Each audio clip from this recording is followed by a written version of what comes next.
All right, check, check, check, check, check, check, check, check, check. We are back. We are back. We have repaired our soldering station from last night, and we are going to continue on our journey of troubleshooting this freaking PCE GT. I've decided it does not want to work because I have a shorted power rail, and I'm pretty much convinced at this point it's this transformer right here. Did some more poking last night.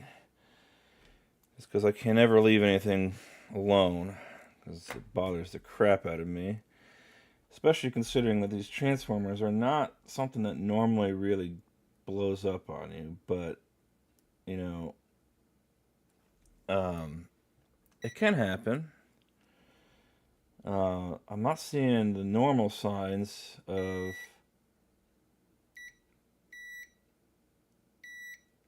that happening, which is it usually takes out a couple of transistors along its path. But I did want to check the audio circuit. Everything on this transistor right here is showing me as short, minus one leg. Now, let's see, my audio circuit's... My audio circuit's not fine. Okay, so that cap...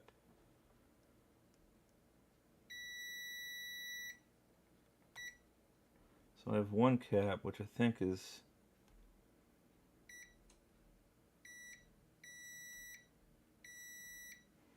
This guy right here is shown short too. I did determine... I also did figure out that, this mystery component, or supposed mystery component, is just a frickin' inductor. So I don't know what everybody was so up in arms about this being some sort of sensitive component or whatever. It's a frickin' inductor. I have a replacement actually on the way, because this is not... Well, it didn't feel like it was connected the other day. I could be wrong. I felt like it was a little wobbly. I think it isn't connected. So we might have to fix that too. But right now, I'm just kind of poking around the board. I want to see what's short and what's not. Like everything. So this is north of the transformer, right? And all this stuff is not showing me as being short. That's normal, because this is a negative line, so the power actually comes up this side. But if you see up here, nothing short. All this is fine. Shorting on one side of the capacitor is normal. And then we've got some diodes and transistor right here. This is responsible for more LCD stuff. And this is all showing fine. But everything down here is not. Now, I guess it could also potentially be this transformer, but I think I tested that and I wasn't really getting anything. Let's see, like down here, on this part, this is the only thing that should be shorted to ground, is this pad right here.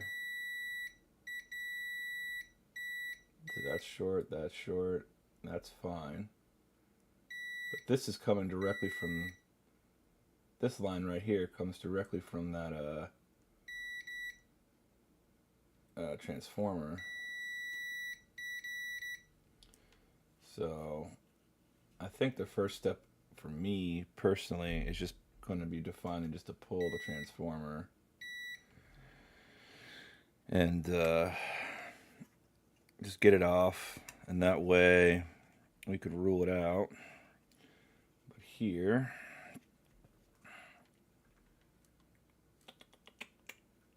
right here, these are the legs of the transformer. Now, this guy right here is ground, so this is okay, but as we can see,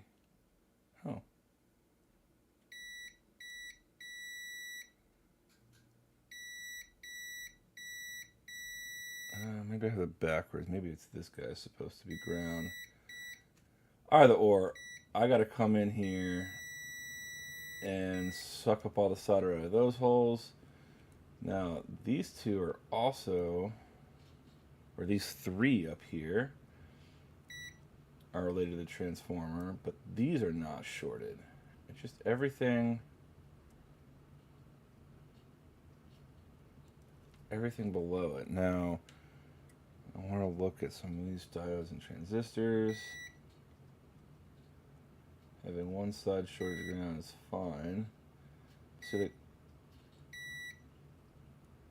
all of these, okay, so that's shorted, which means that this guy's gonna be short right here. I think I actually even pulled that one the other day. I'm not sure. I might have pulled this guy too. Oh yeah, Q900 and yeah. So I pulled both of those, yeah. So this is how I was looking at it before the other day. That's right. And you can see I left some capacitors pulled. Pull the inductor. Now if I pull the inductor, it relieves the short on Q900 and Q901, which is down here for 900. But see, anything past this, one side shorted to ground, but two here, that's not good. Now this transistor, or this diode, is fine. Fine. The resistor right here is not shorted to ground, so I mean, further down the board,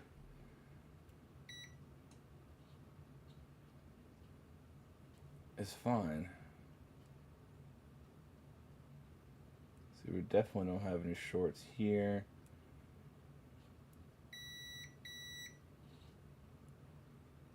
Whatever this guy is fine. Don't know if that's supposed to be populated with anything. What is, oh, that's back on, that's the,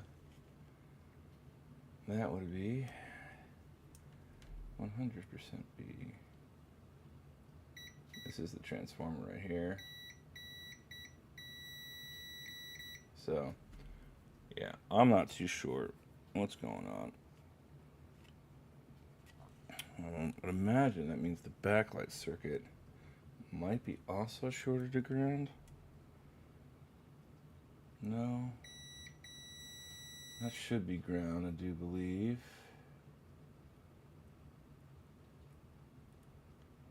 These are checking out okay.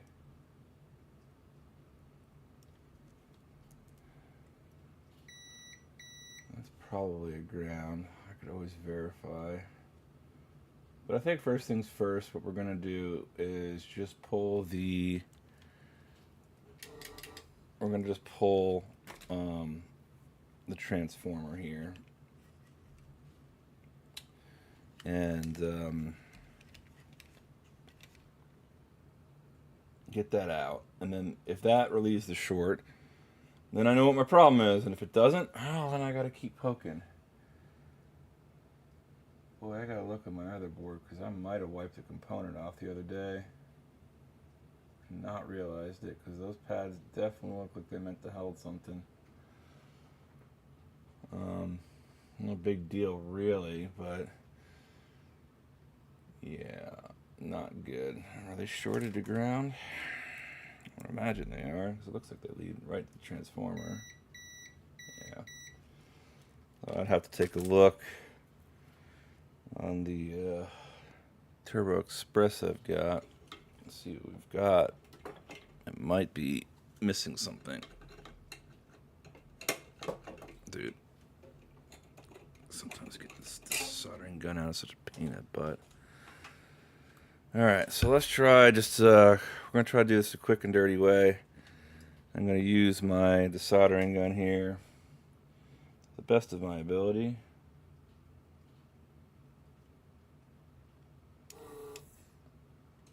Might end up, yeah, let's go ahead and actually, I'm going to reflow that with some fresh solder. I think that would help. If I just mix it in a little bit, it should help.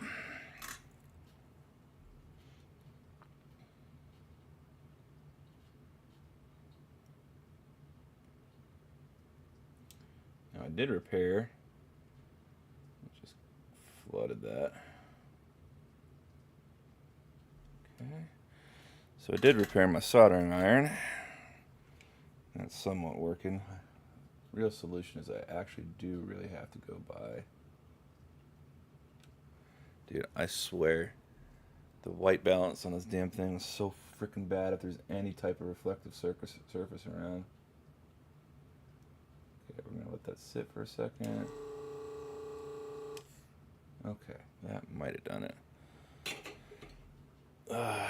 Sometimes a little bit of let it is really the way to go. Are you free now? Oh. Okay. So let's just go tap the rest of these. I might have to do the same. Dude, that thing is so freaking annoying.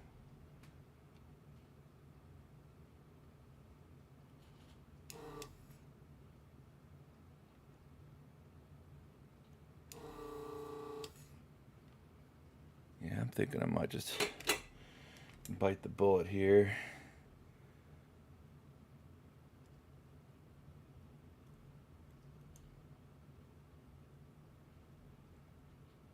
Yeah.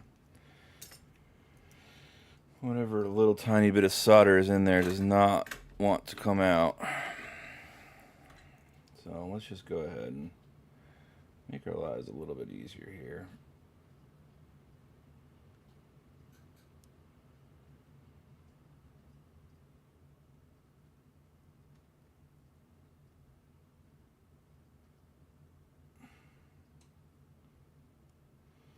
See if we can't.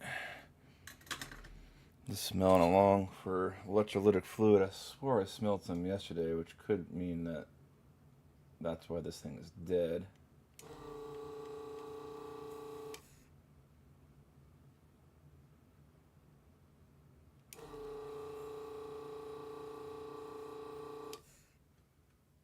That's still gonna need some oil. That should be good.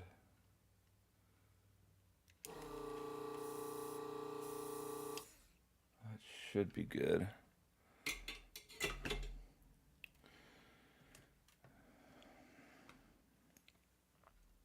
Get a little wiggle real quick. Okay, that's good. That's good. That needs some love. That one's good. So that middle one right in the middle there, he just needs a little bit more attention, huh?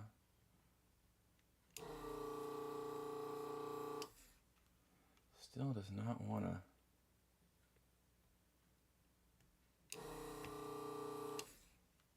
Yeah, I gotta be careful because you can see it's the heat's marking up the PCB a little bit. Okay, that might be okay. All right, so let's focus on the other side of the board now. And we've got 3 more points we've got to desolder. So I think just to make our lives a little easier here,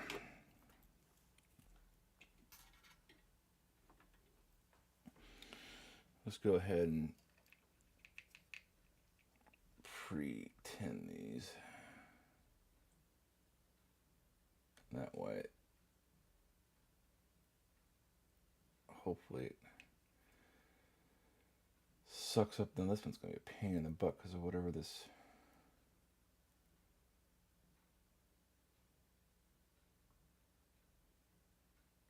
Okay, I might have to scrub that one off a little. That is definitely going to be a pain. Okay.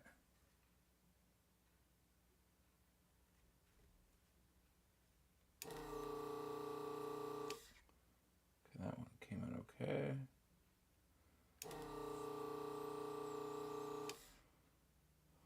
Now this guy.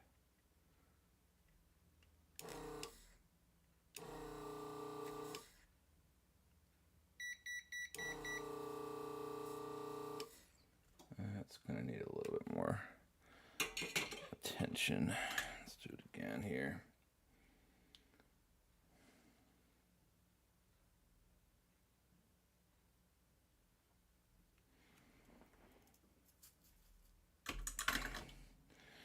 See how it's kind of blobbing up and not really wanting to go down, so I might need to keep trying. I might actually just need to manually do this one, but we'll see.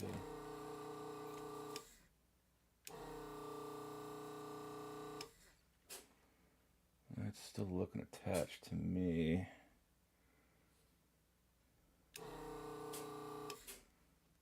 Might have done that there. Okay. Let's give everything another little wiggle here and see what we got. Free. Free. Can't really tell, to be quite honest. Yeah, that's free. Alright, so let's try it. I'm gonna be very careful here. And we're just gonna very gently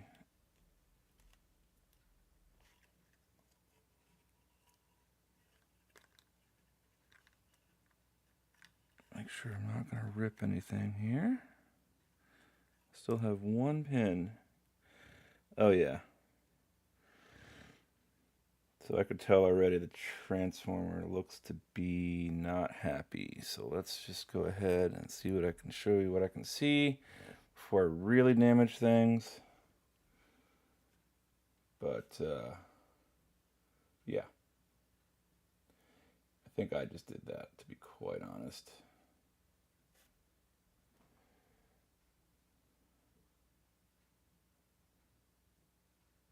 So that kind of sucks, but that's so weird.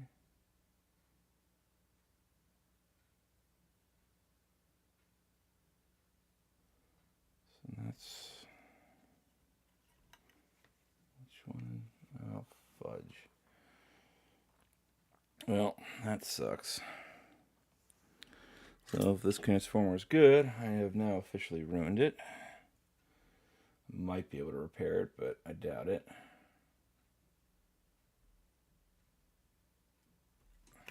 I freaking doubt it. Dang it. And it was the one that... Well, I think the good news I've got is that the other one I've got, I won't need the transformer because it's got the backlight mod in it. And that's really all the transformers use, is to power the complex fluorescent tube to power the backlight. So okay, so now we're clogged, and I've got to figure out what I did with my handy dandy tool here. Yeah, Vader, I am not having too much luck with this thing. This is really clogged, huh?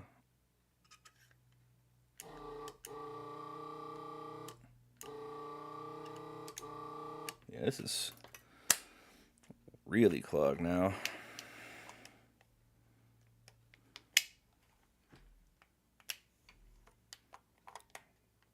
Actually, the point where that doesn't even want to come out. Really, really clogged. Okay, well, let's do some work here, huh?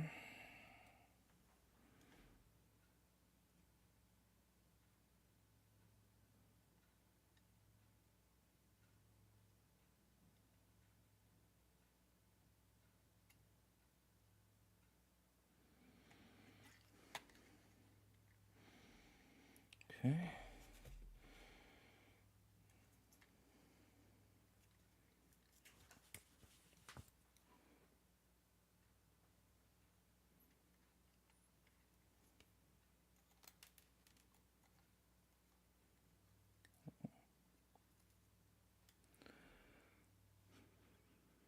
Well, I literally just burned the ever-loving crap out of my fingers.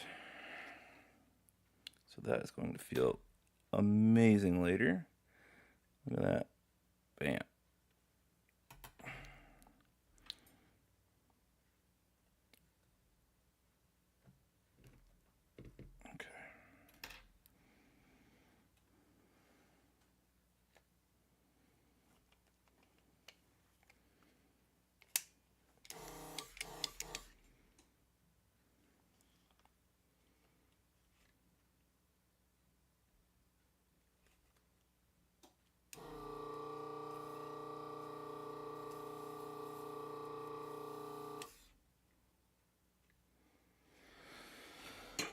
right, well, that doesn't want to work.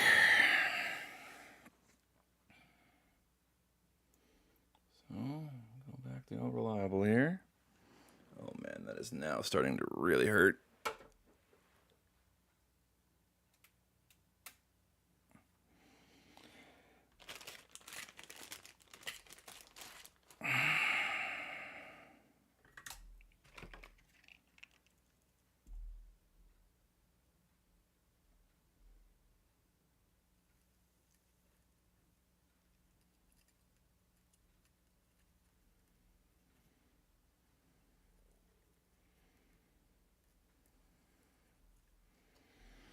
I still think it's attached here, but I'll take a look.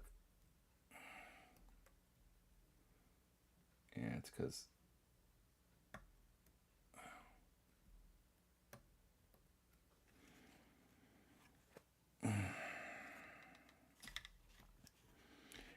we're going to see if we can do this.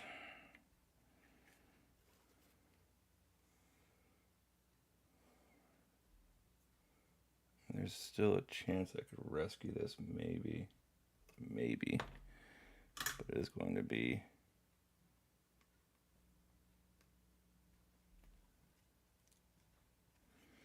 a very delicate job. Oh, fuck.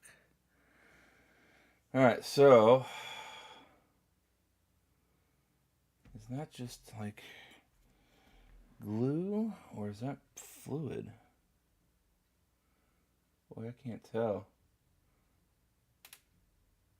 I think that's supposed to be epoxy, but a little sniff test. Doesn't smell like electrolytic fluid.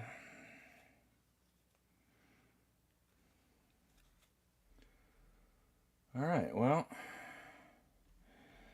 that's the transformer, and that is the damage that I did to it. Now, thankfully, the wires are still attached to it, so I might literally be able to get that back into the housing. However, now we've got to did this work? Because if this didn't work, I'm maybe a little upset. But I think that's still fixable. I think it's not all lost just yet. So, all right, pray with me. As Vader just said, pray with me.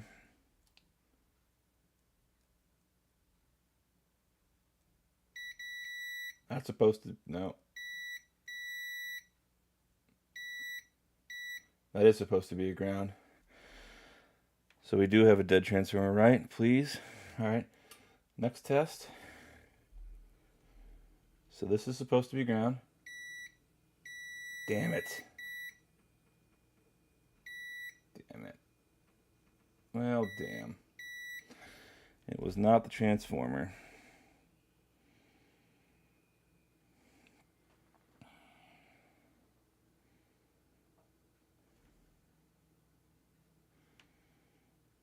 Which I guess is a good thing. Maybe. Alright, so it wasn't the transformer, but it feels like I released some of the shorts. So I guess the problem is farther upstream.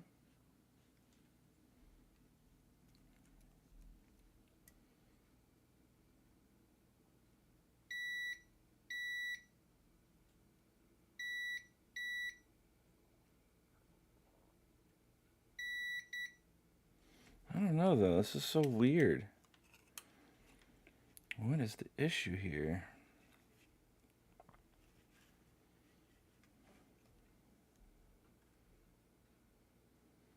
Okay, so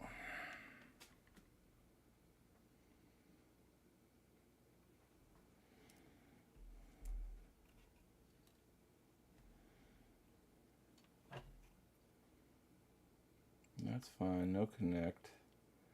Not shorted. Now, not shorted. Not shorted.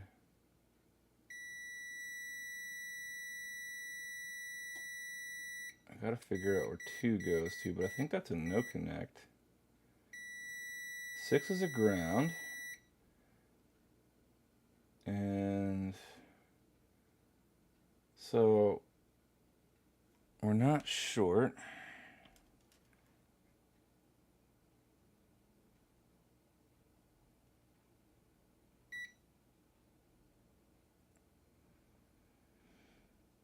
The transformer itself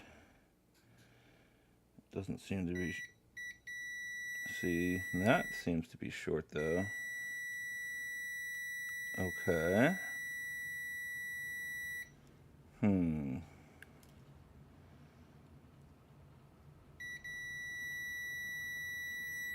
So the two corners are shorted.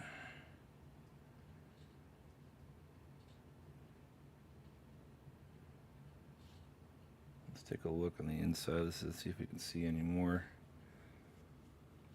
damage than I'm currently seeing, but so I can fix that. I could check on my other one if this is supposed to be. We could see that this pin and this pin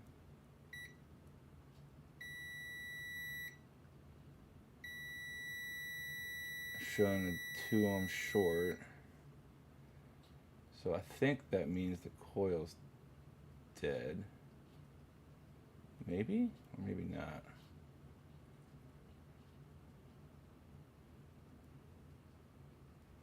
Well, thankfully I can potentially fix that. Looks like it just got yanked out, but the wires are still attached to it, which is the most important part.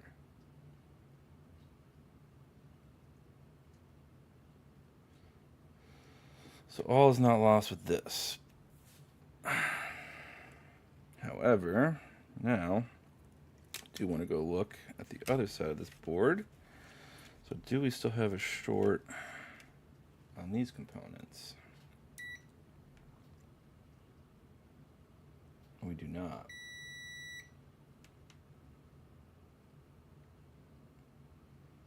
These capacitors are shorted.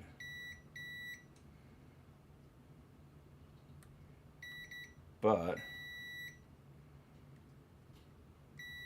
that's fine now. Is this fine? And that's fine now.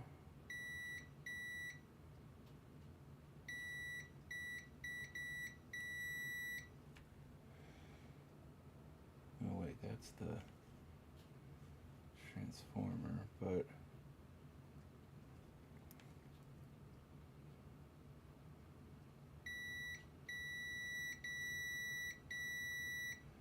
see, my backlight circuit's still showing a short to ground.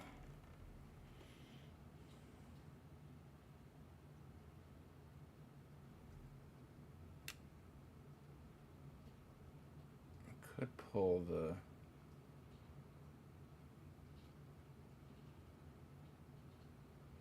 inductor again.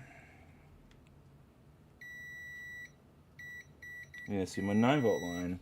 See, this is the 5-volt regulator right here, and this is the 9-volt supply. 2.8 ohms short to ground.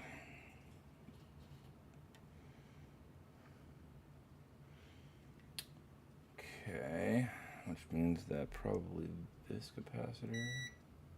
No, that's fine.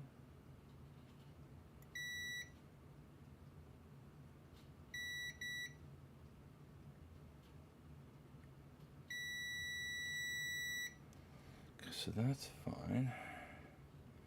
But this whole circuit right up here is not.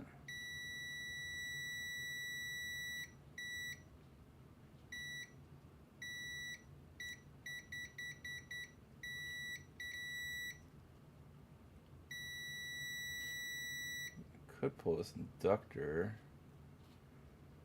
but the good thing is that we relieved the short on Q900, so that means that something that's feeding into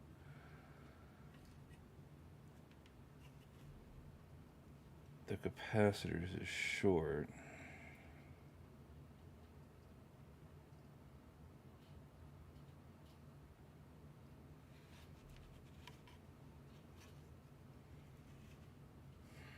What about that little diode right here? Is that guy good?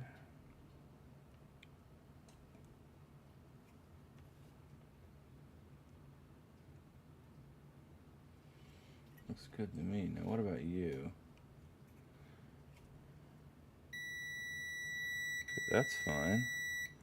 So we don't have a short on that guy anymore. Now what about my audio circuit? I'm assuming that's going to be from the supply as well.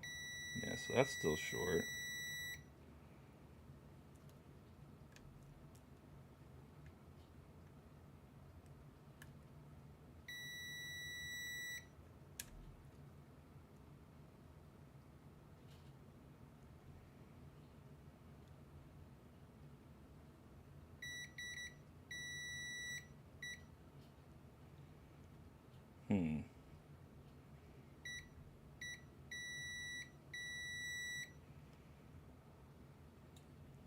No, if it could be. I could turn this off now, I think.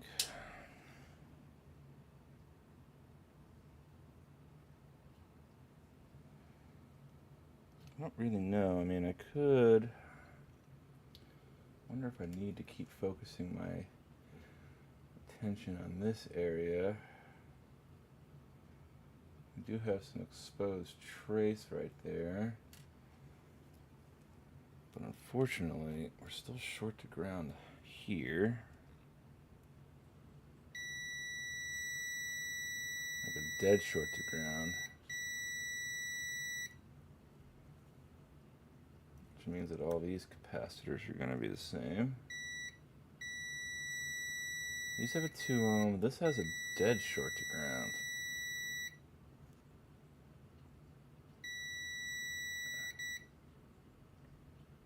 But this diode's fine.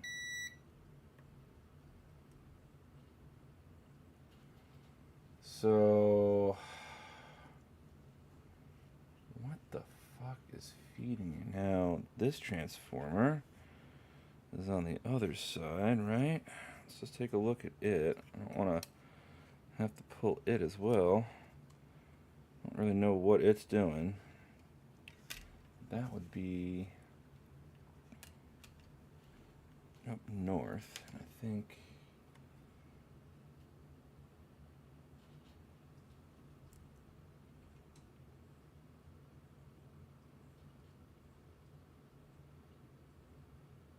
I don't know where its legs would be. Because, I mean, I think this is the shield.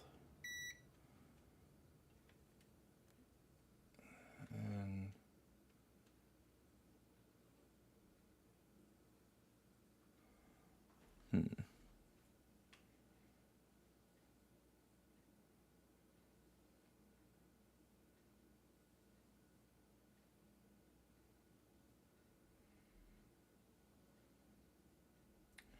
I checked all this, right? This is fine.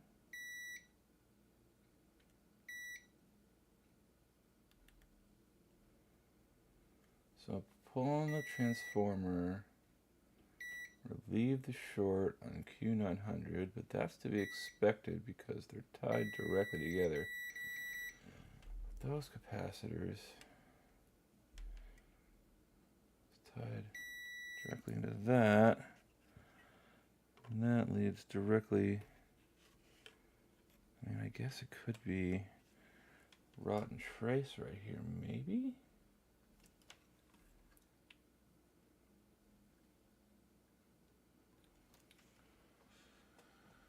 Not really sure. I mean, that is supposed to be ground.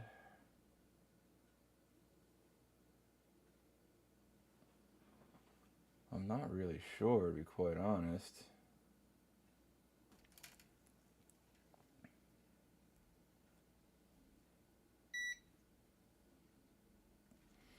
Now, what about this inductor? No, I should be able to see the pads now.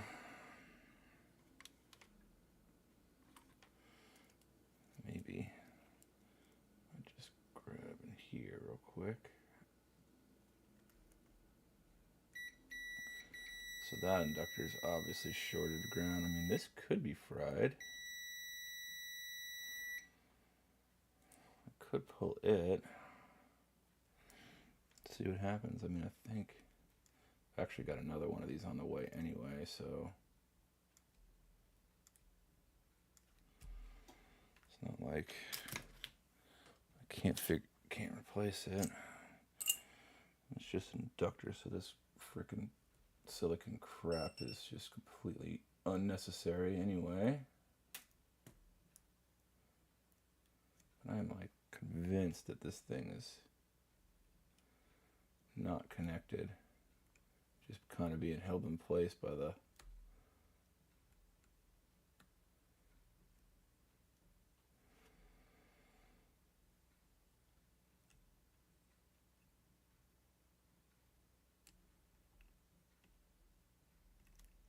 but I don't want to rip because I really don't want to do any trace repair in this area.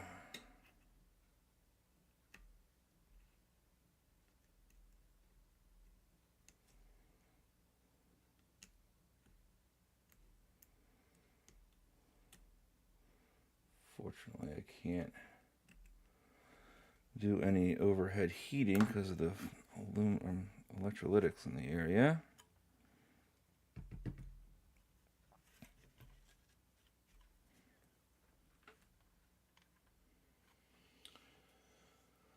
Okay, let's see here. So this is still kind of attached to the, sort of have this coming up. Oh, must have undone some of the solder by mistake, but yeah, there's some fluid there. I wonder. I saw some, you could see it right there. Something's not happy with this thing. Could be that. It really could be this.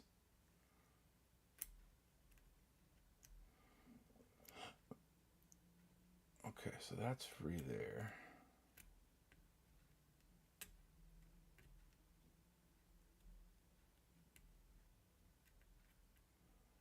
Very well still could be kind of soldered to the board with a little tiny bit, but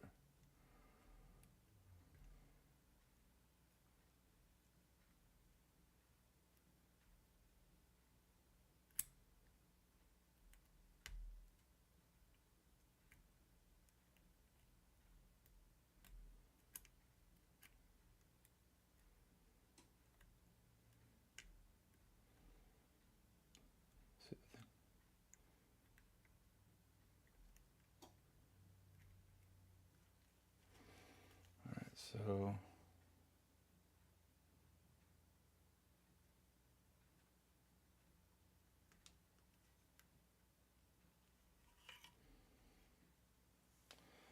yeah, it's looking pretty grody there, but I don't think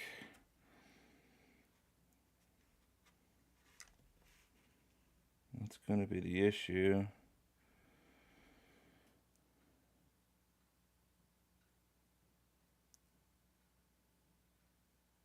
Never know though, but it is dead now.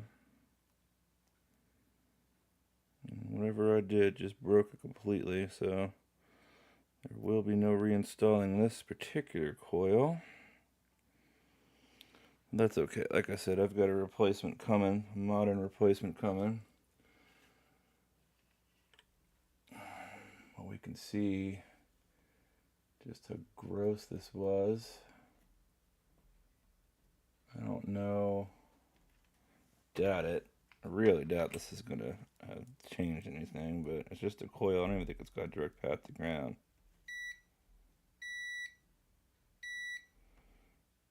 No.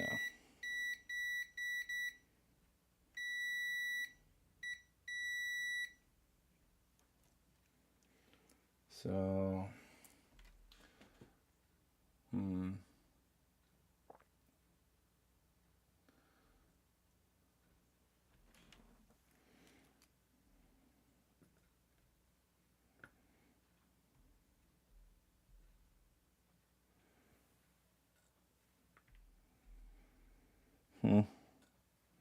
yeah, I'm really confused.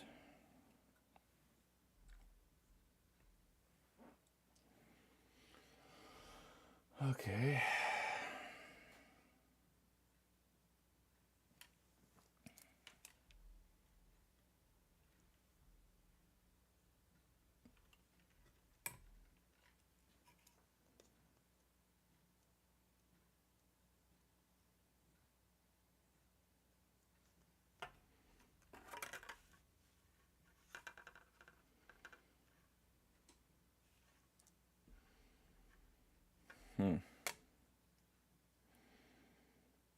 Yeah, I don't know. I don't know with this thing, man. I have to figure this out. This is driving me nuts. Get some coffee here in a second. Those pads are pretty gross. Now, I think I was showing a short to ground before because this side was connected to this side by the inductor. Now, what about you? Yeah, see, that's still shorter to ground. So something in here.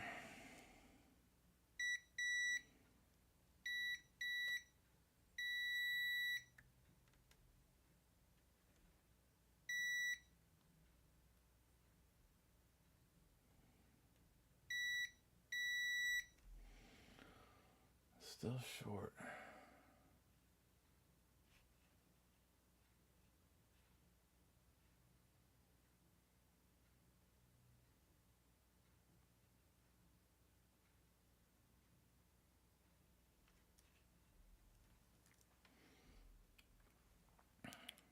Freaking reflections make so much this so hard to see. That's not going to be any better, yeah.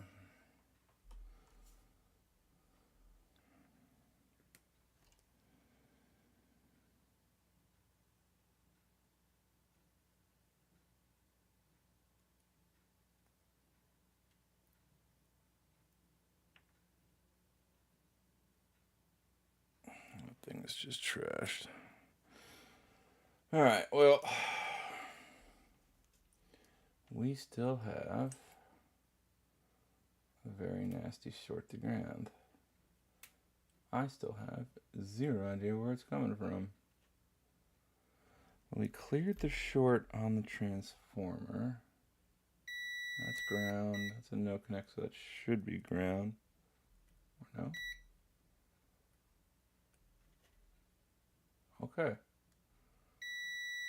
So we cleared the short, which I think this might have been connected directly to the inductor. It is. Okay, so that's why this one was showing short before. So the transformer should be fine.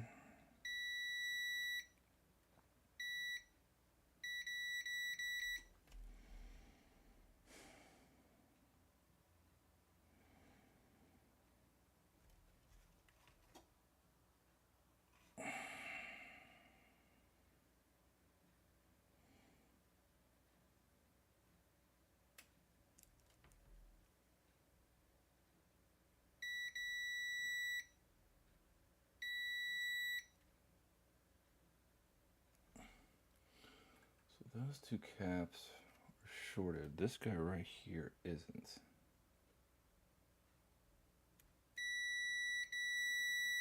Wait, are these two caps just dead?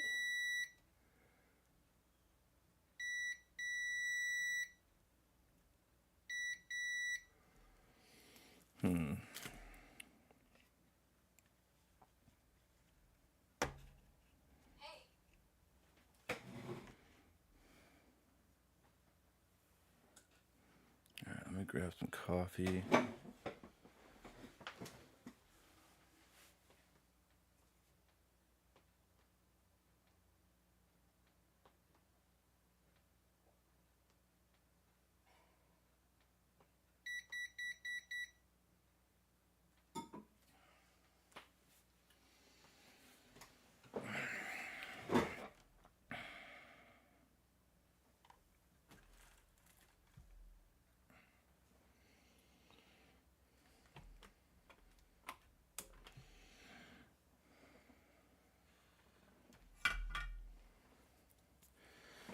We're gonna use a little hot air here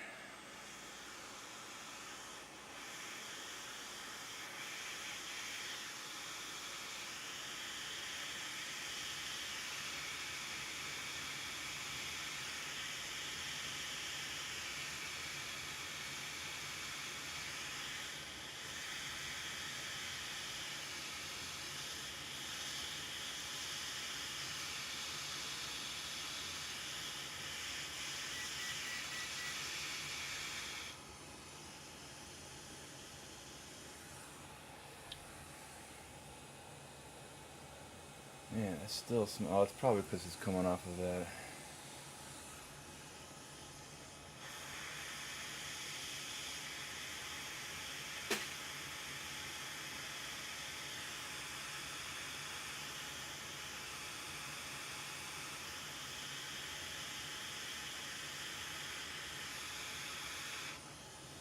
Okay, so we pulled these now.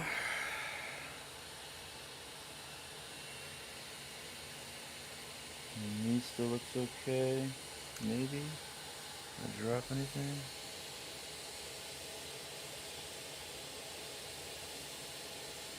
Nothing good. Boy, it stinks because I guess that electrolytic did leak underneath the inductor, so I just heated all that up. That smells lovely. Alright, so basically the thought here is I wanted to pull these caps. So you just pull them out of the equation now. I still don't think it's going to be the problem. Nah, it's definitely not. Not the capacitors. Not the capacitors. Something else is dead on the 9-volt circuit, and I've just got to like really dig into this because so this line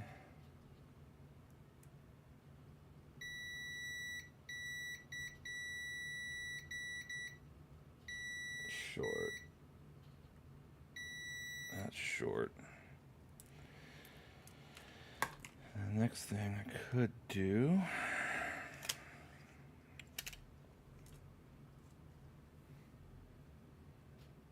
means that this is probably still short.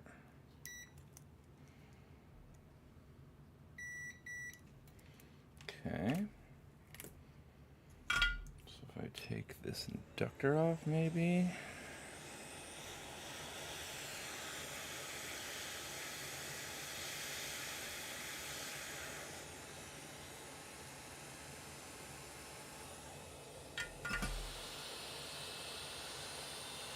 No.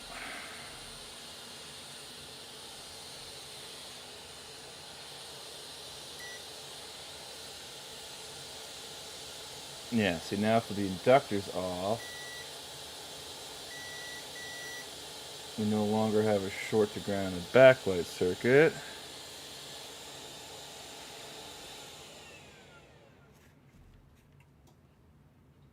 Okay. What about here?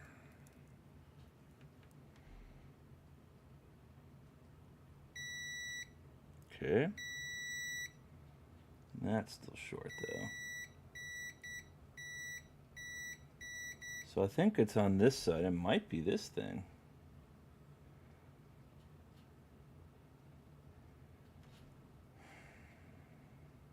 So that removing the inductor sort of removed the short. So it removed it up north too. We still have it here. Still have it here.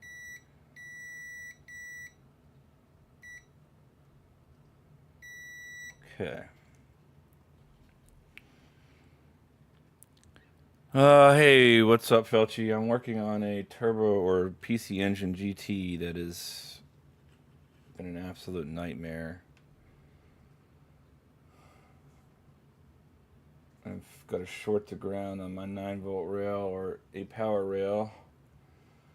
But I'm isolating it bit by bit by just pulling off every freaking component on the board. But this line is still short.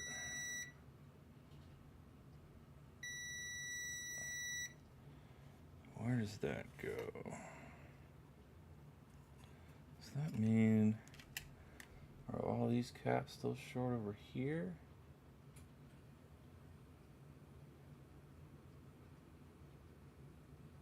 Oh, did that capacitor get put back? Must have just luckily gone back, thankfully. I relieve the short. I still have a short on this side. Nothing on the backlight circuit. so this is still short. That's still short.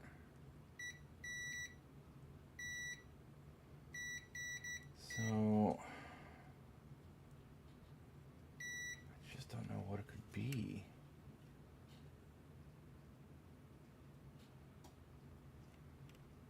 So this capacitor here.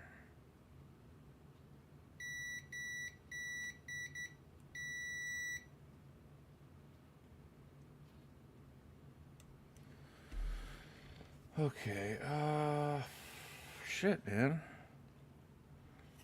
I mean, aside from this transformer right here, the problem is that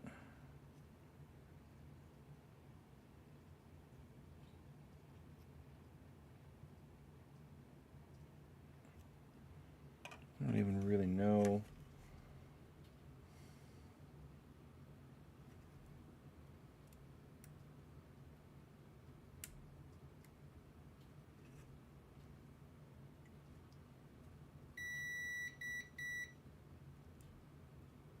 Supposed to be ground. All three of these are short. I don't think they should be. See, this is all fine now. So the inductor's not bad, but it's stopping the short now, so anything left is fine. So anything to the right of that inductor.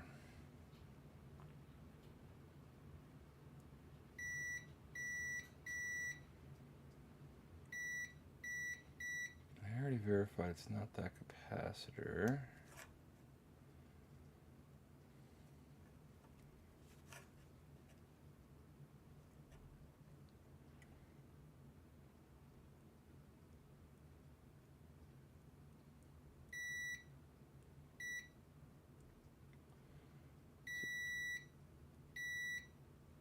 All this is fine. So it just keeps leading me now. Do I still have a short? No, I might not because I pulled the inductor off, but yeah, so I relieved the short.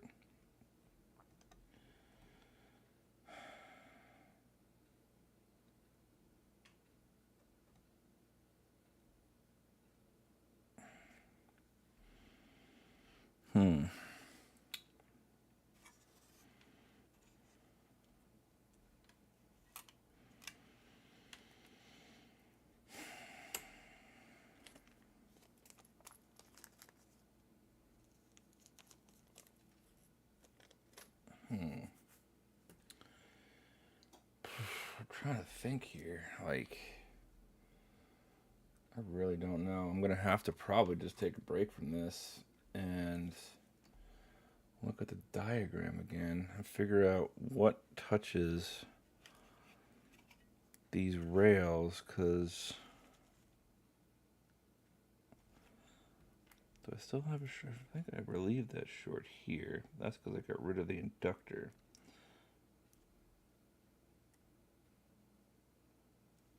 And I don't think, I mean, I'll look again, but I mean that.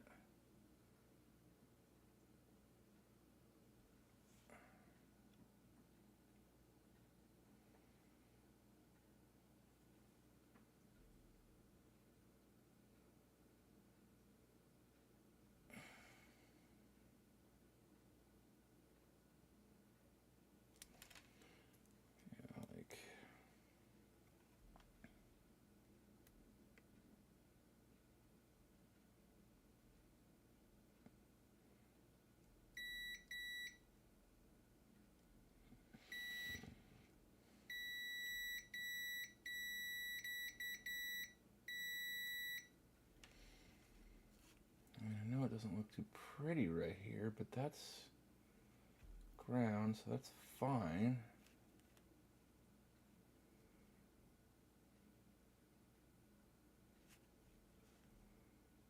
Is diode okay? Diode's fine. Is this capacitor okay? Capacitor's fine.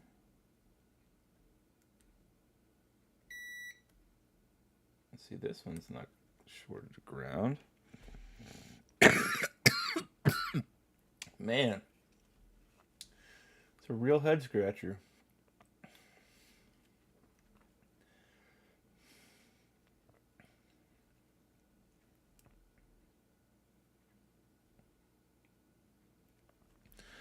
But we 100% have relieved the short here. Yeah, because that was connected to the inductor. That's just goop. That's the ground pad. So we have no longer have short there, we don't have a short there. So it's isolated to just this. And this is fine, because that's connected to ground.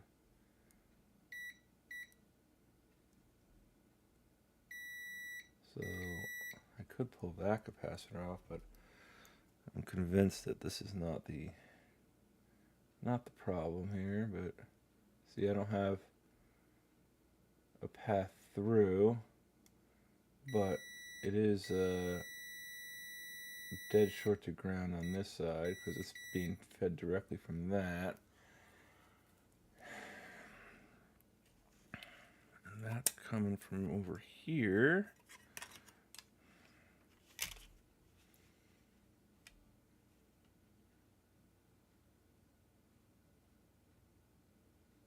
So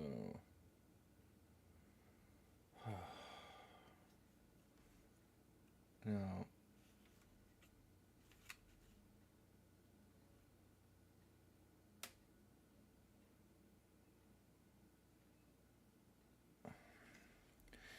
even if I pull this cap,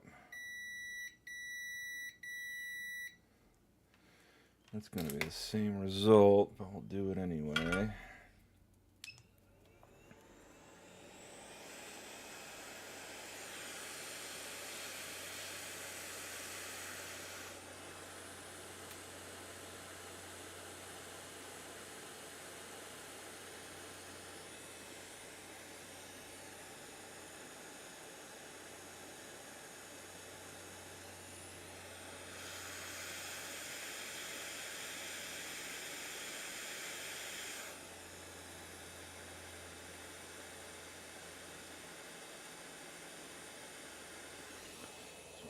Stay soldered on, but I know this isn't going to do anything. It's still short. Yep.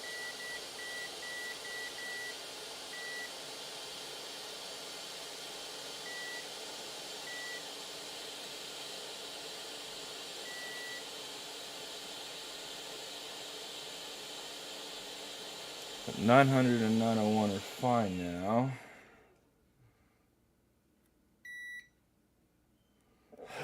So that's good. I don't know.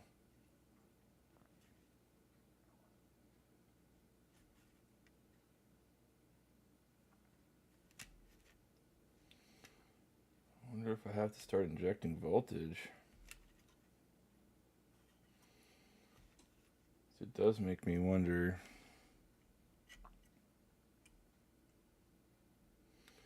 See, that's no longer.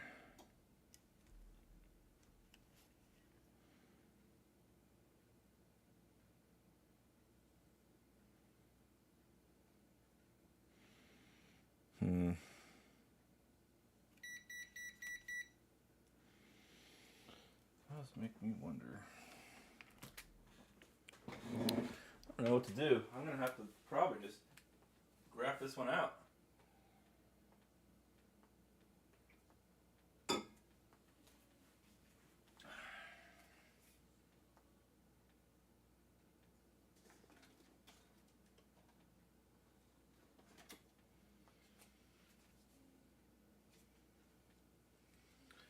Okay, so I have.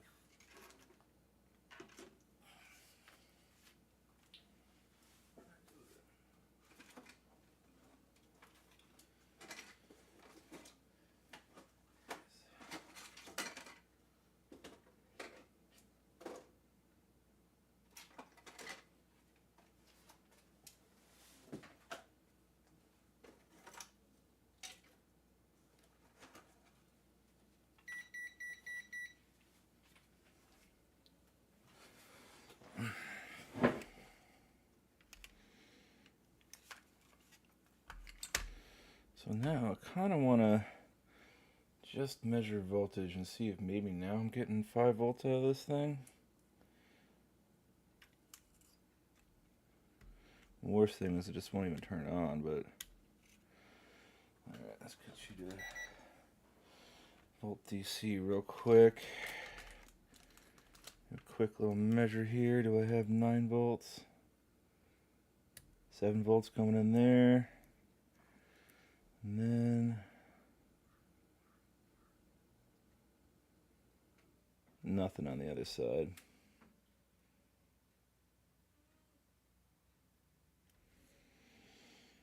Very interesting. So I'm still not getting that working. That very well could be. I'm getting 7 volts there.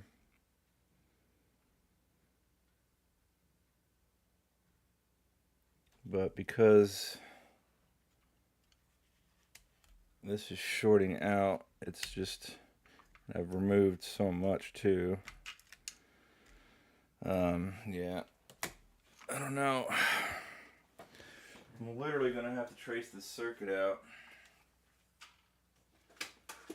Thankfully there's a board tool for me to do that, but boy, this frickin' sucks. Because that's not.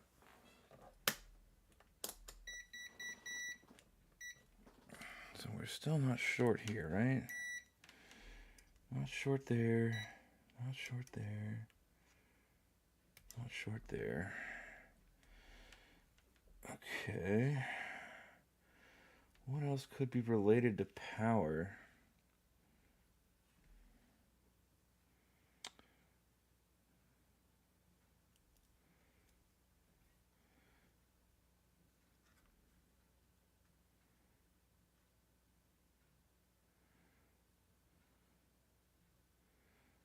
I could pull that transformer, but I still don't know.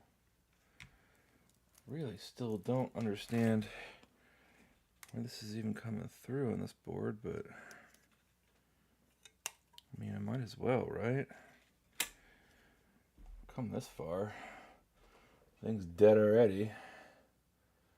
Might as well see if maybe, just maybe, I could spot it out, but again, it could be another false positive. Where did my flux go? My flux has disappeared. I'm gonna put this back before I stab myself. I've already injured myself enough today. If you are wondering, that's what happens when you grab a red hot soldering iron with your fingertips. It does not feel very good, I will inform you. Oh, there's my solder, or my flux, in the weirdest spot ever. I just did not want to do that. There it is. Okay. Kind of was hoping I could do that, but I can't.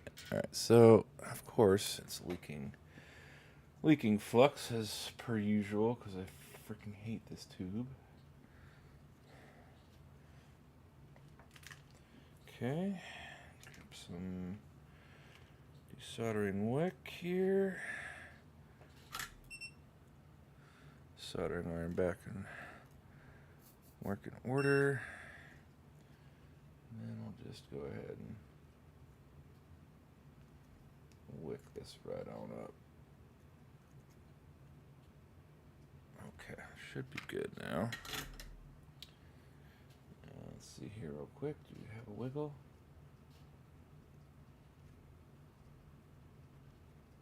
Sort of have a wiggle. Looks like we have a wiggle. Alright, now can I just pop this off now, or I can? Oh, okay, so that would explain why I couldn't test this before, because this is a surface mount component. Looks very similar to the, ooh, that's looking quite corroded.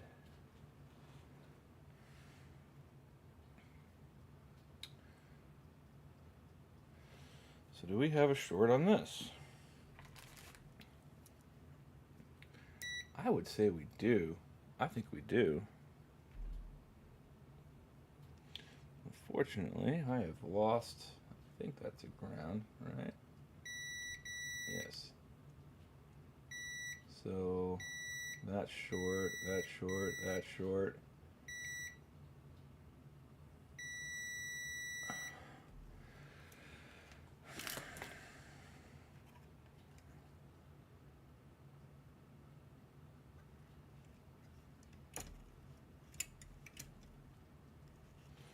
I guess I could try pulling that. I don't know if I could really hit that up top with hot air. I'm trying to find my board holder now, which is decided it wants to run away from home.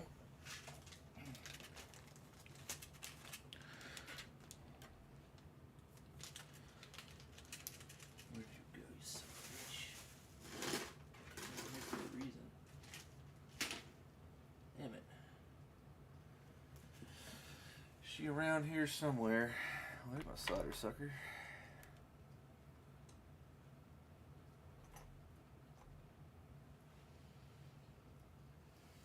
Okay, well, you know what we're going to do real quick before I forget about these screws. Grab you. Almost dropped one on the ground.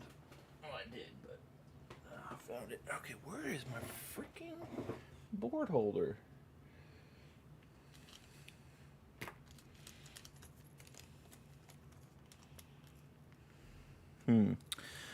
So I think I'm going to pull this inductor, or this transformer here, and see if that relieves the short. It might have fried.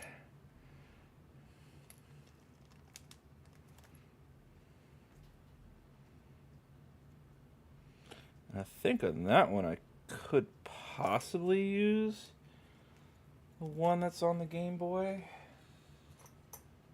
I'm not sure on that. I think it is possible though. I just need to find my board holder, and I can't.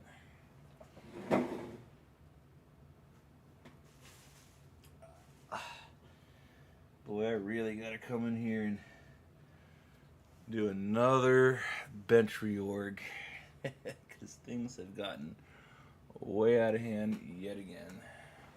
It's around here somewhere. Can't have gone too far.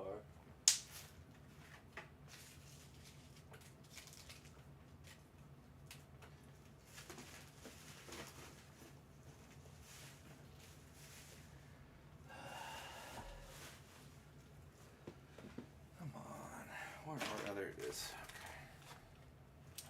Alright, so just kind of need something to keep it steady,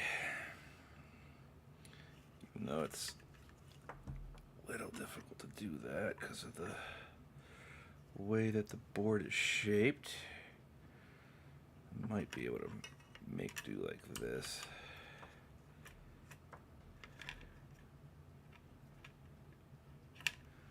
So unfortunately, because of this daughter card here, the cue card, your life is a little bit more difficult than it should be. But I think that should do it. And we come over to you. So that is the transformer. And as we can see,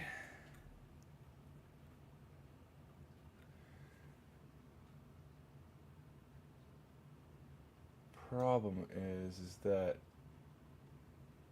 you know, I really don't think this is the issue either. And the reason I say that is I think the problem comes before this. However, I'm really running out of options here.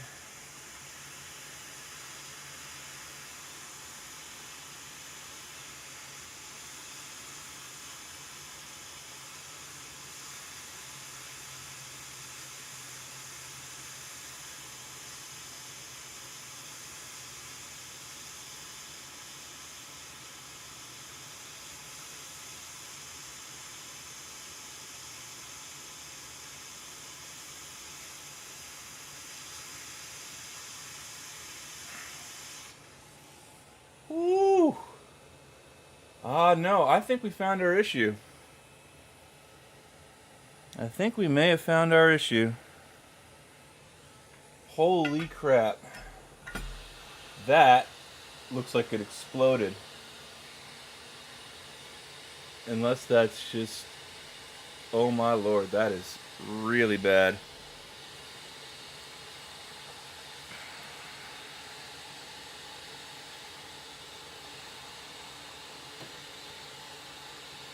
That is really bad. Stinks too.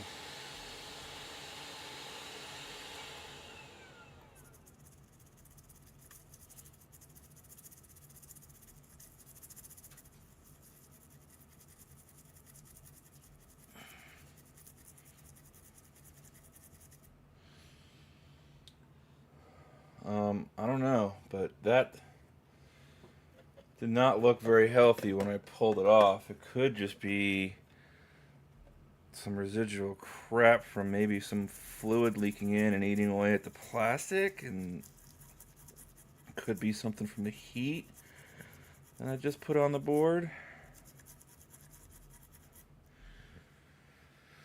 Not sure, but it did not look very good. I'll say that much. Okay. Moment of truth, I guess. Like, moment of truth here.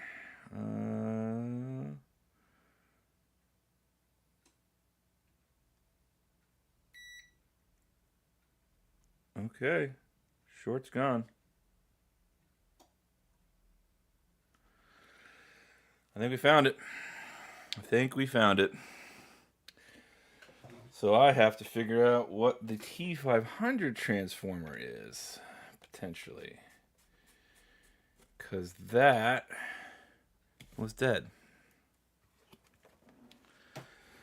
Now, unfortunately, my dumbass slightly ruined the one transformer I can't find a modern replacement for. And before I ruin it, I'm not going to fuck with it until I can actually see that under a microscope. But I'm thinking I can fix that, honestly.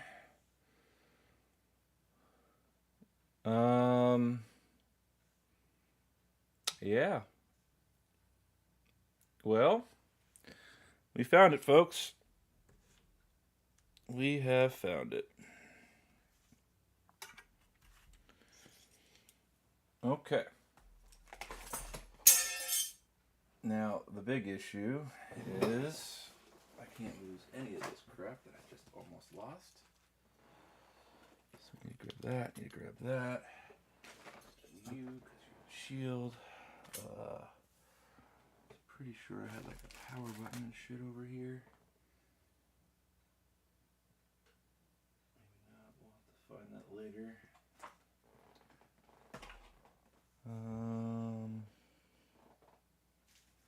Alright, well, if you excuse me, I will be right back. Oh, there. No.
Alright, well,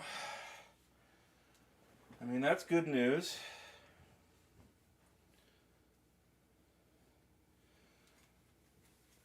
That's good news. So, essentially, I'm going to have to source a T500 transformer, whatever the heck that part is, wait for my new other parts to arrive, and see if I can't repair that other transformer.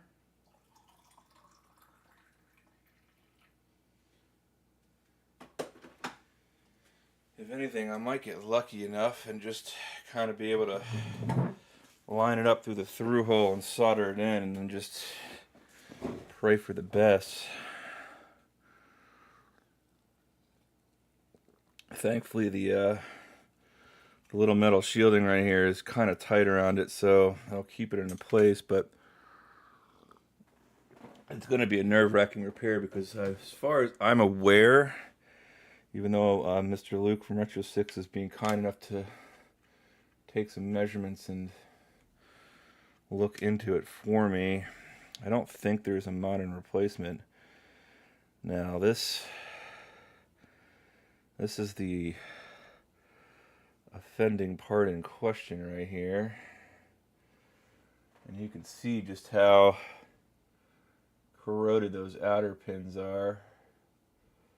And then underneath it, what does it look like? Yeah, it's just covered in goo. I'm really kind of curious though, is it...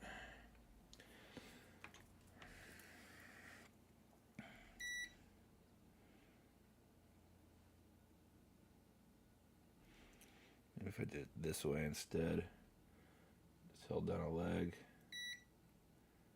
Yeah, see, like that's... I don't think that should be, but I could be wrong.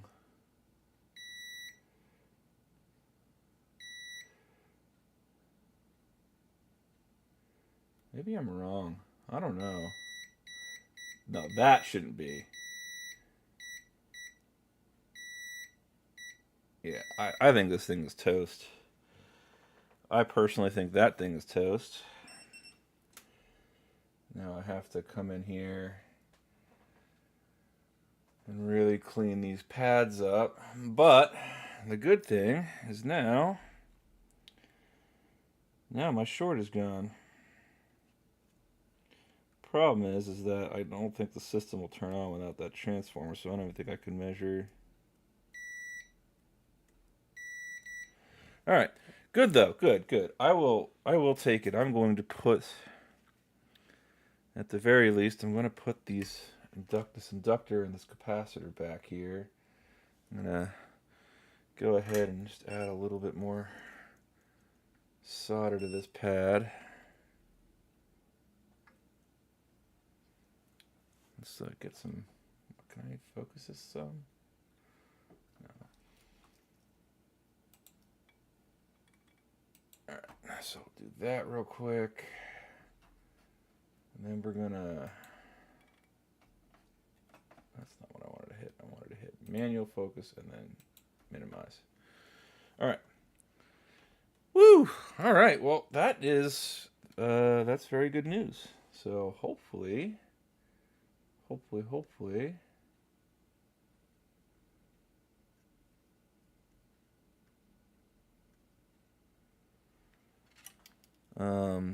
When I get my parts in,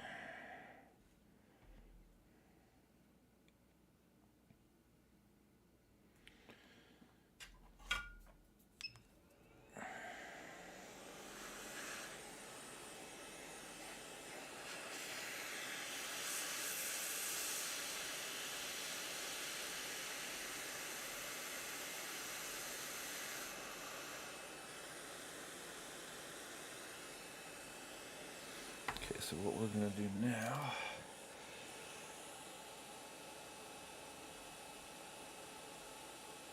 add some flux to that.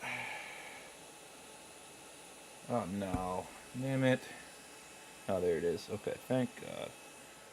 Good thing I noticed that. Okay. It's kind of the crappy thing about doing a little holding pattern with the capacitors. It's kind of easy to blow them off if you're not careful.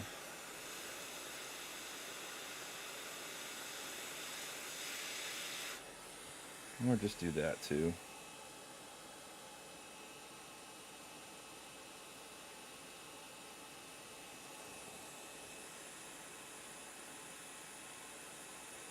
Come on, Mr. Inductor.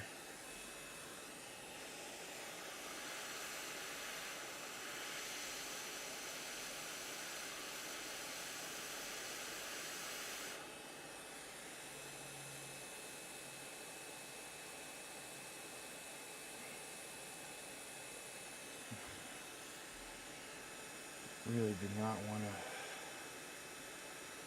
cooperate with me here, huh?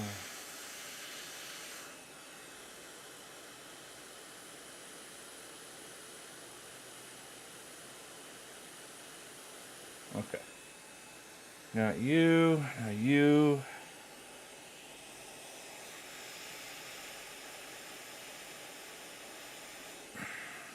Grab these guys.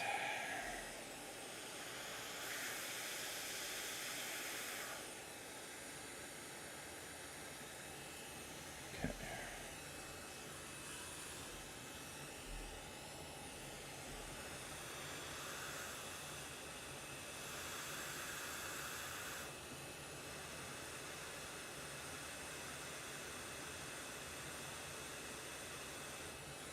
You know, I'm going to let this board cool a little bit here. I don't want to overheat it too much and popcorn it.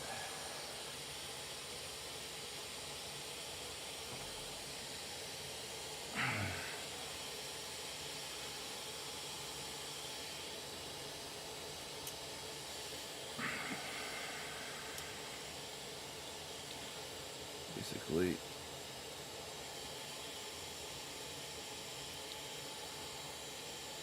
I guess now maybe do I see, now that I got that inductor back, I should still be okay, but do we have a short to ground in the backlight circuit? We do not. No there, no there. Not on the 9-volt line anymore. Okay. Looking good, looking good. And now we've got to, let's just cool down a little bit here. I'm gonna get that guy looking like that. And we're gonna come in and do the same thing with you.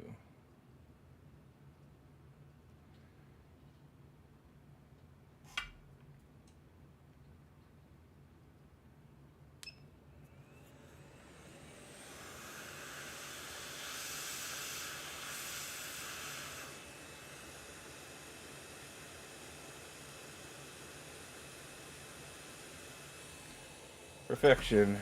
Okay, well, we put back what I wanted to put back. I will deal with the transformer another day. And then again, I've got to wait for an inductor. In the meantime,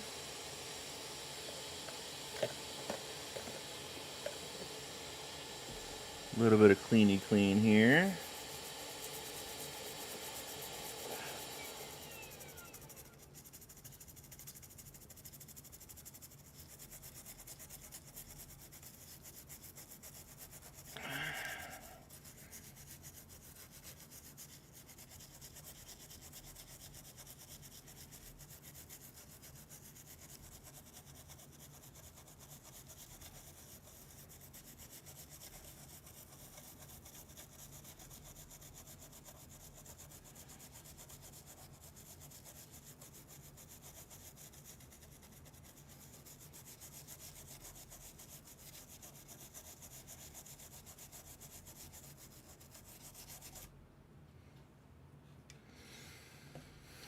Okay, one more scrub.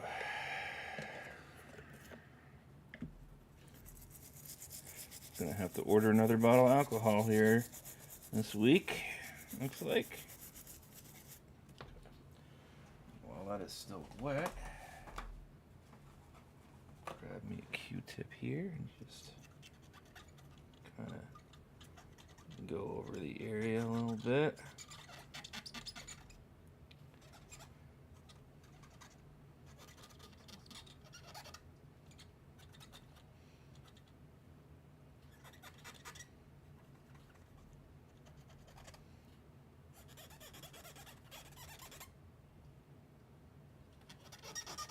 Cool.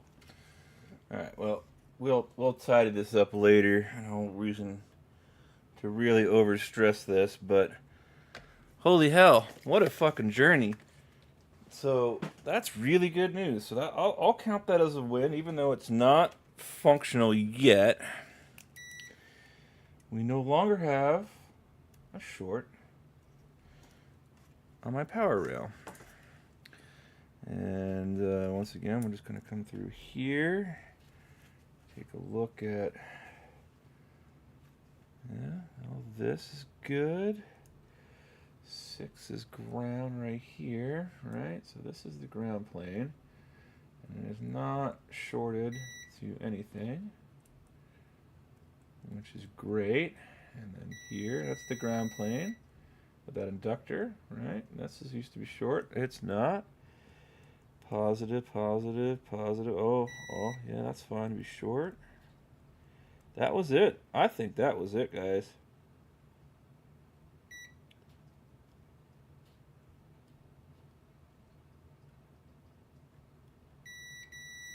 Yeah, and then 7 is ground.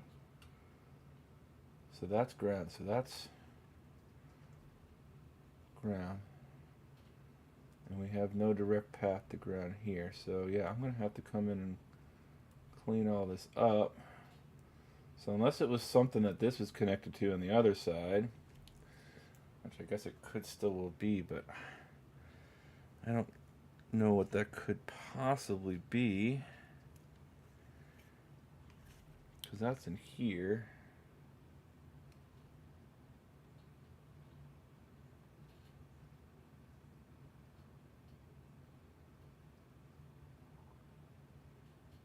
Yeah, 500 test point, right? Is that all this is?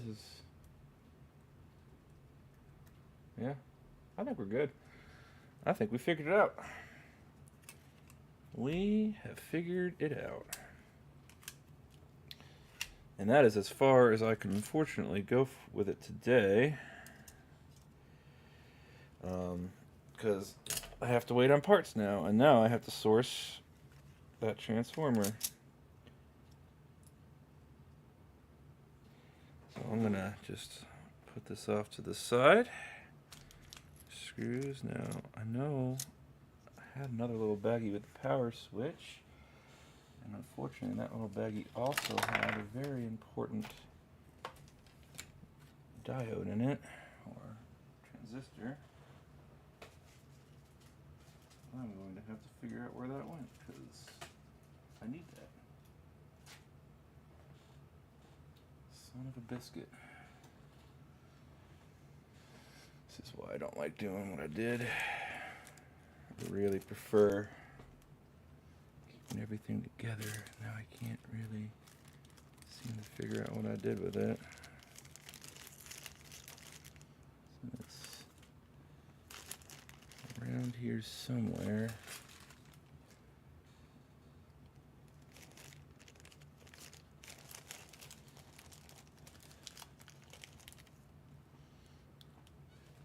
And I just don't know where it went. Fortunately, I have to know where that went.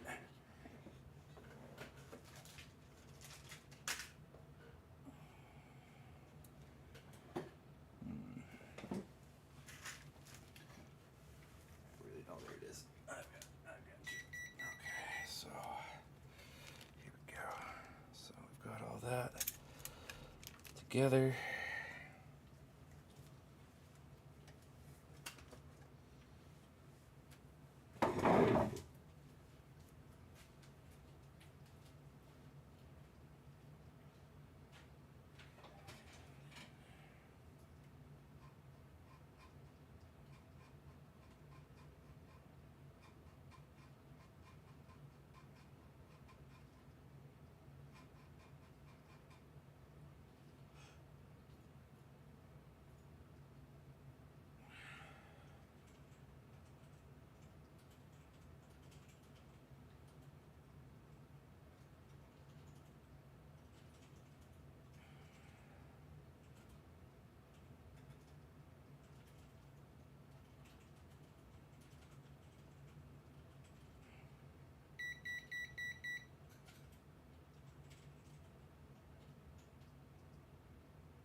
Oh, that was some good work.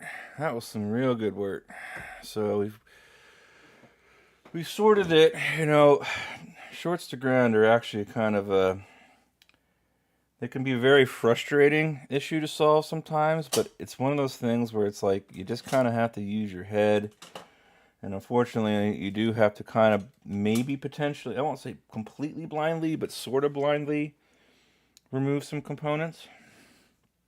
And then just, you know, figure out what side the short's coming from, and then just keep moving up the line and look at everything that's attached to that line, and eventually you'll come to the one part that's gone bad. Now, of course, you can do things like voltage injection and shit like that, but you have to be very, very, very careful when doing voltage injection and make sure you know exactly what you're doing, because you can completely fry your board, and that is exactly opposite of what you want to have happen.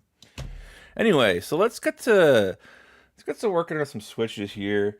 We got a couple of softballs I'm pretty sure of. Now this one right here, if you take a look at my ammeter, I get absolutely nothing on both sides. It don't matter what I do, it is dead. Now, if I take a known working battery here, plug her in,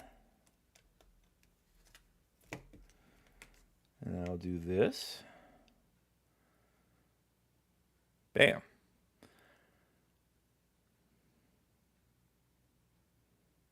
Switch logo. And home screen.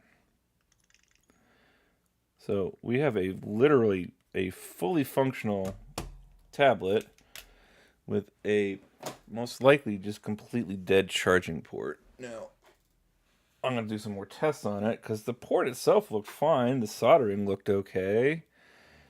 Yeah,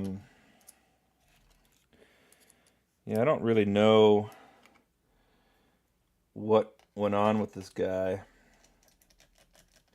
I got it for a pretty decent deal. It's a little beat up, covered in kid goo, you know, white paint or whatever. And yeah. Oh, and I have a stripped screw, potentially. No, never mind. Okay, woo.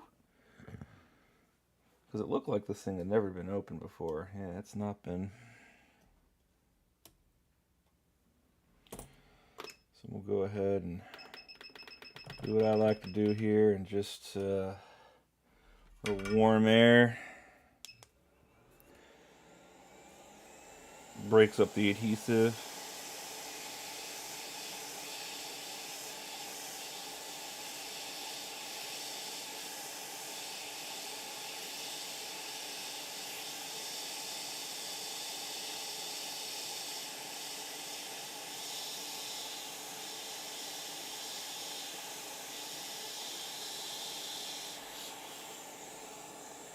Alright, you're gonna be a little pain in my butt, aren't you?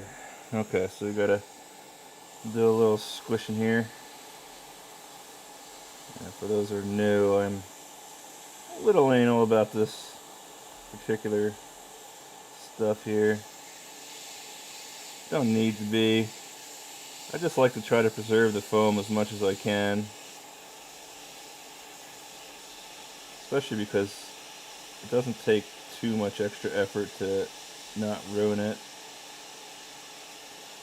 It's a little warm air and some elbow grease. Generally, once you broke it off the adhesive, it's pretty easy to get up, but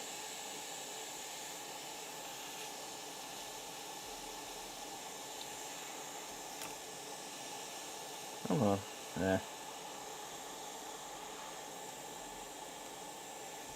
This one's fighting me a little bit today. Come on. There we go. There we go. Okay. This taken off now. That. Ow. Yeah, putting very hot metal under burned skin does not feel very good. Alright, so let's get the rest of this crap off the board here. Man, I'm still kind of cheesing. I'm still hopeful on that PC Engine GT. It would really be nice to actually get one of those working, because that's my second one that I've recapped to no success. And considering what I paid for the frickin' things, I'd like to get them to work. I plan on keeping the GT as stock because it is in freaking fantastic condition. And I would like to try to keep it as a museum piece if the screen is good. That's the other thing I still don't really know about. Unfortunately, the screens from that era are not very reliable.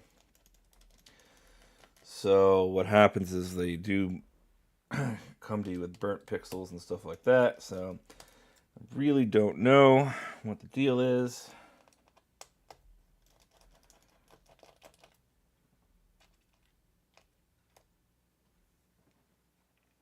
Unfortunately, I just don't until I power it on and take a look. Once again, Mr. Luke over at Retro 6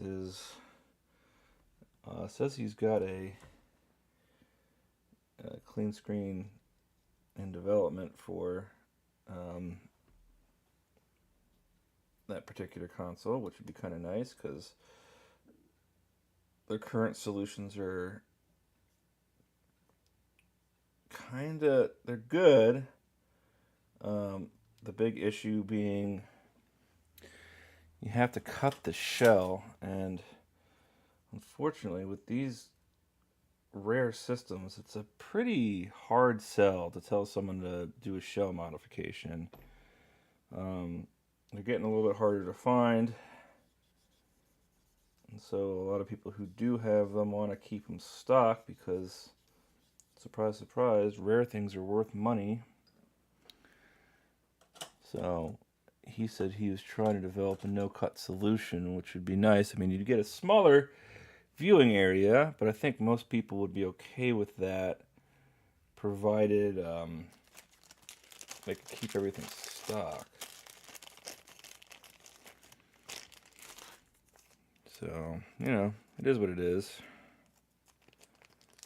So, just gonna toss all my screws in here. Fortunately, this one came missing the shell screws, so I don't know if somebody was in here or what. I really don't know what I'm going to find on the back of this board. Could be a horror show.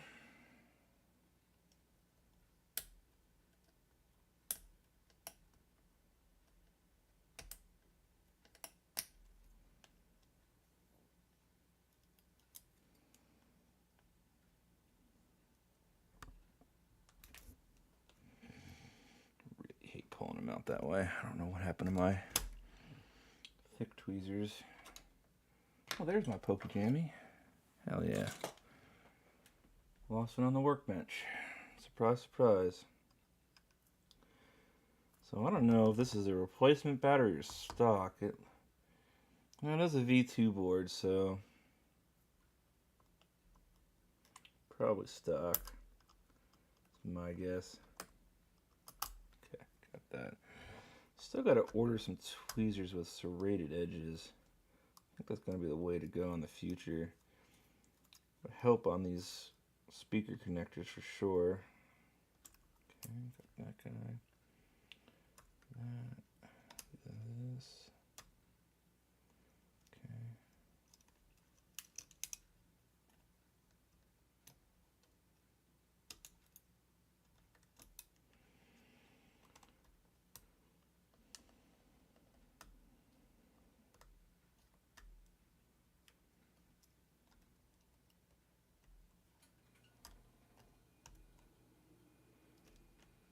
Okay. LCD bail is looking a little. That's fine. Looked a little weird there for a second.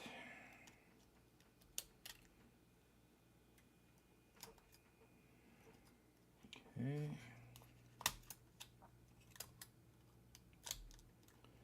Alright, let's get you out. Take a look at you here, huh?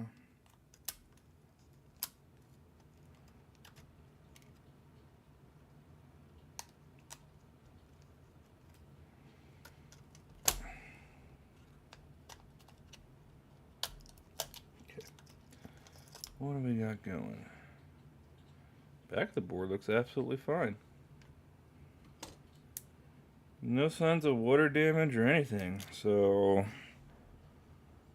I mean, that's a pretty straightforward port job, I'm guessing. I think I checked the fuse. So there's a little fuse right above the USB port, and this whole fuse is very much indestructible. So if you go from point A to point B, we should have a beep. We do. Okay. And like I said, when I was looking at this before, because I always do a quick little triage.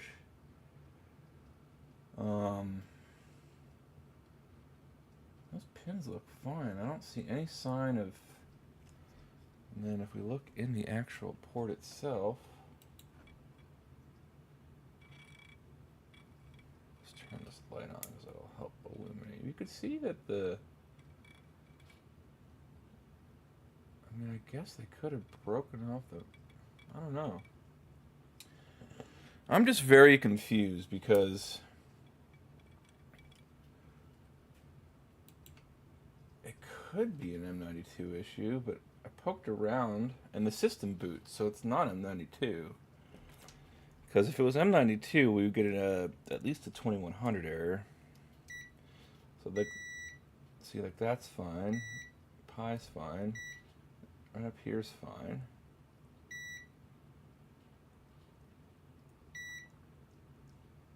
You know, all that's fine.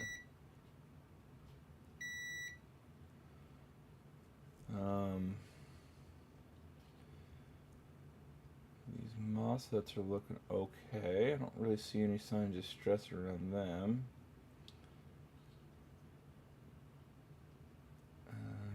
BQ is looking fine too.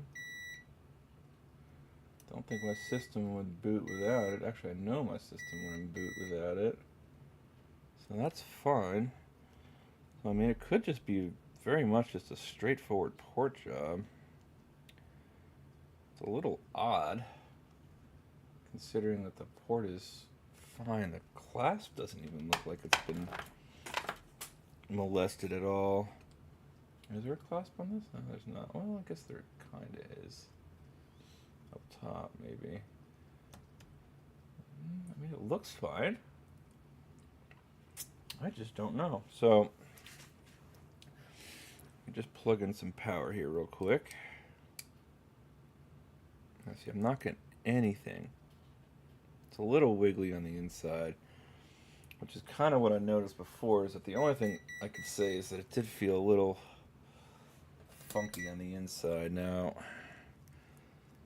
So we got some power going in here, so I should be seeing some voltage come through, and I'm not. So yeah, so we've got an issue there. Now the other thing that I can do, so I've got a handy dandy USB-C tester here, and now this thing, if I plug it in, has some nice little, yeah, see, like it just feels loosey-goosey, but nothing like too terribly crazy. So you can see like a V-bus, which is my 5-volt in. So what I'm going to do is I'm going to tap on V-bus here and then see if it makes it to the board. Any of them make it to the board, so V-bus should be connected to the V-bus, right? Nope, I gotta put it back into continuity mode here. I should have connections from V-bus to V-bus, and I do. So the inside of the port feels good. That's fine. That's fine. So it's getting power. VCon.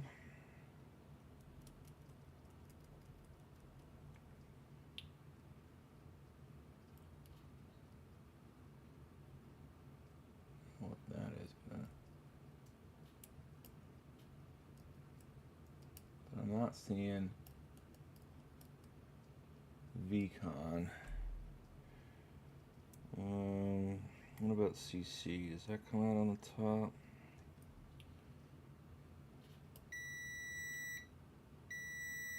Yeah, so it's like what's my diode reading on VCon? So that should give me, so if I do on ground, VCon gives me, that's normal. Shit. It might not be a port issue. It might be, but it might not be.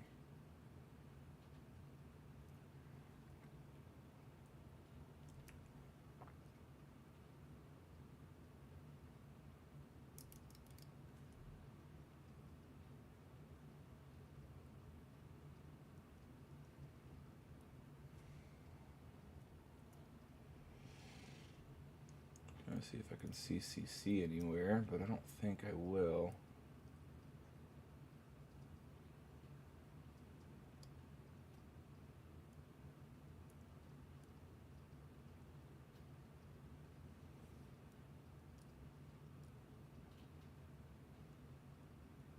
I'm not entirely sure where CC comes from, goes to. It is showing up on the port, right? I did say I found CC on the port.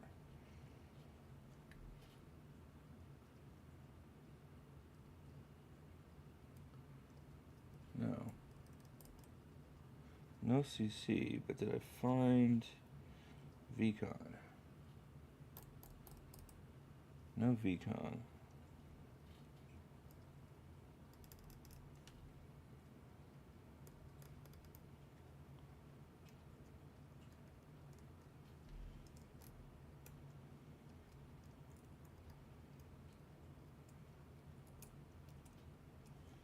Nothing. Oh, I'm an idiot. Oh, dang it, Justin. Alright, so CC. So I find CC on the port.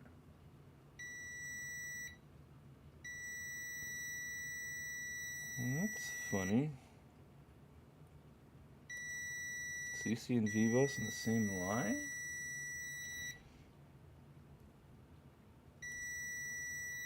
That doesn't seem right. Could be wrong on that. Let me grab my handy dandy reference board here. Yeah, see, that still feels loosey-goosey. I think the port's fine. VBus, are you connected to CC? No. So we have a short. Yeah, so that port is not okay. Okay. That would be why. So either the port's bad, or I have an issue with something else. But for the starters, I mean, might as well just pull the port and get working on that. It's not too difficult of a job. It's just annoying. Not my favorite job, honestly. Always seems like you run into some issues with it.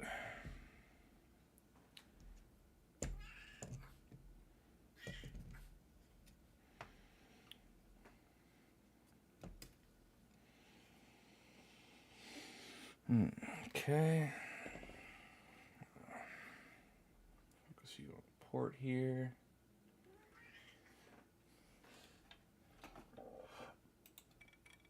See, I mean, the port itself looks fine. You know, nothing major. I'll just go ahead and kind of like knowing when things are at a good temperature, so I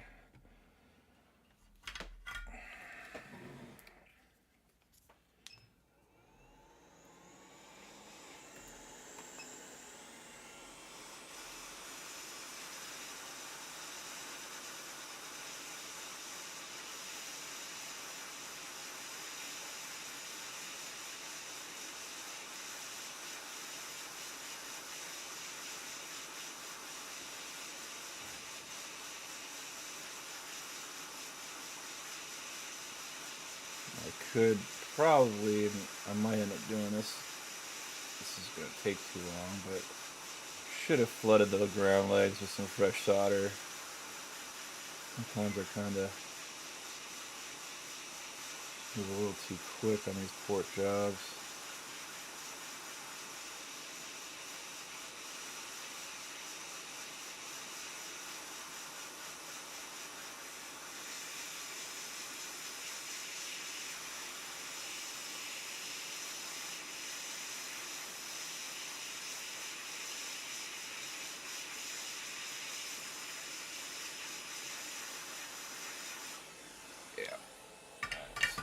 Not the right tip, not the right methodology. So let's let this cool for a second. Well, actually, no.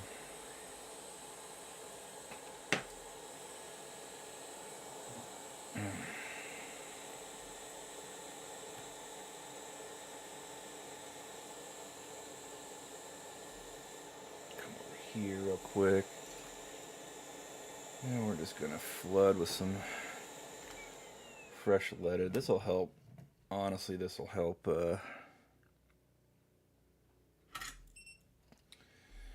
things wet down a little bit.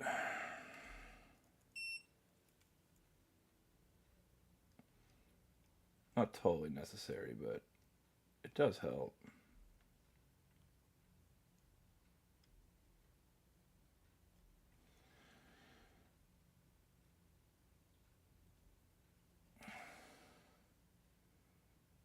Watch it glug off the tip there a little bit, and then when I flow this again, it'll flow all that to the ground legs. And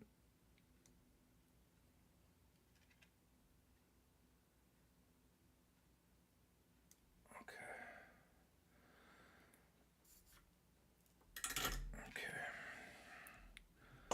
So we're gonna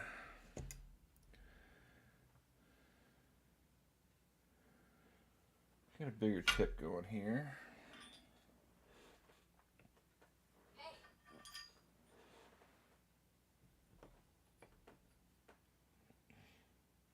Yeah, this one looks fine.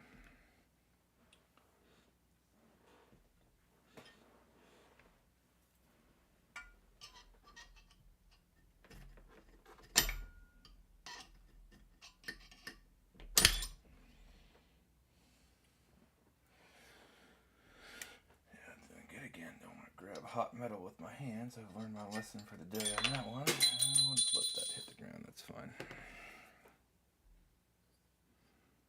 Kind of looks like this tip got a little squashed, but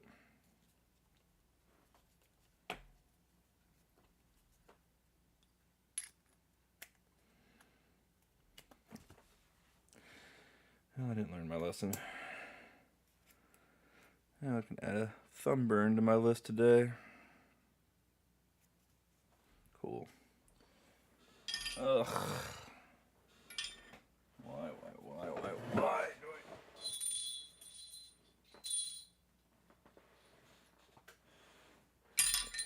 Okay.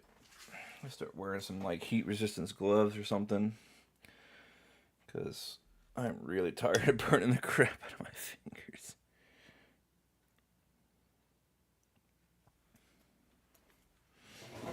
Okay. Alright, well, let's get back to work here. Got this again. Once again, we'll just do a little bit more. Just a little bit more. Okay, that should be fine. Oh, God, that hurts.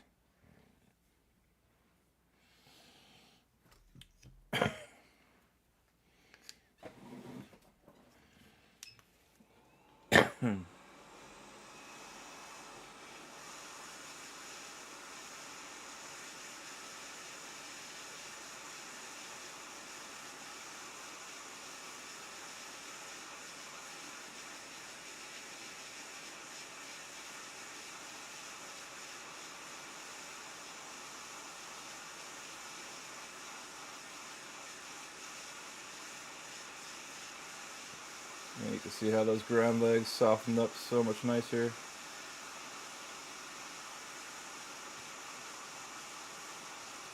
back is not wanting to let go though.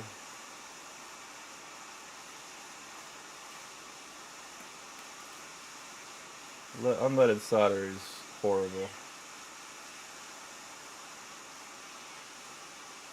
Eventually it will wet down. Hopefully. Come on, man.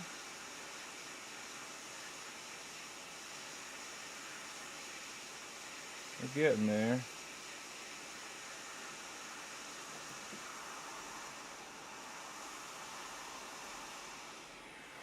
All right. Woo! What a pain in the ass. Well, thankfully their traces are all intact, which is really kind of what I was worried about.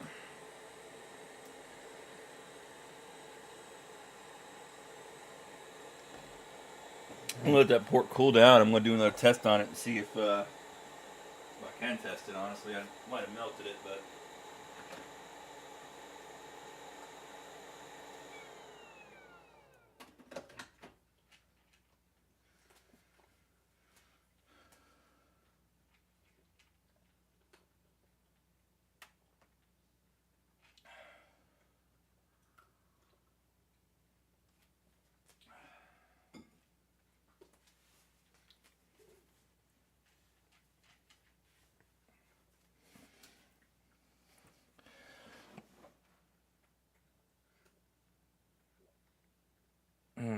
Okay, so let's just take a look at this port real fast. Let that board cool down some. I'll take care of that in a minute. Let's take a look at the port. I mean, again, externally, I'm not really seeing anything that would tell me there's an issue.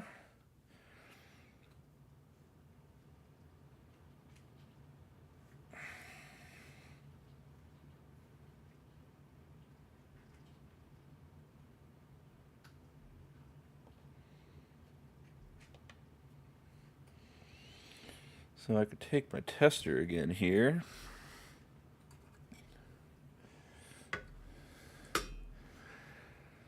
Alright, grab my tester, and then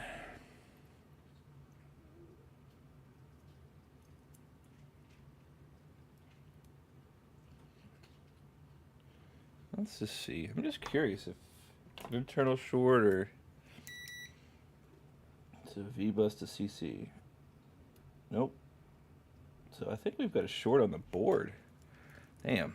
I kind of had a feeling it wasn't going to be the port. Fortunately, off the top of my head, I don't really know what pin is CC. Actually, what I could do.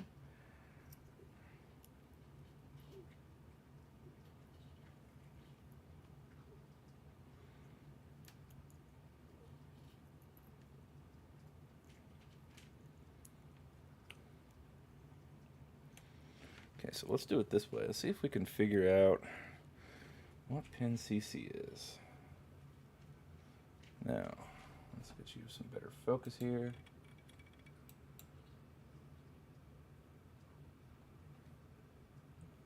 Go back with anti-seizure mode. Alright, so CC is not showing short to V-bus anymore.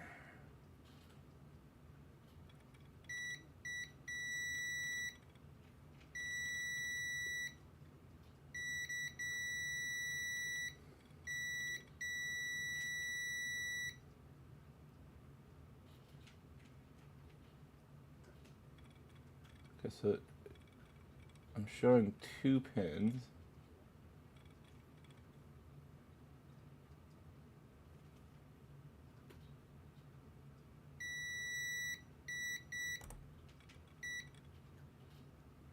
Or is it just 1?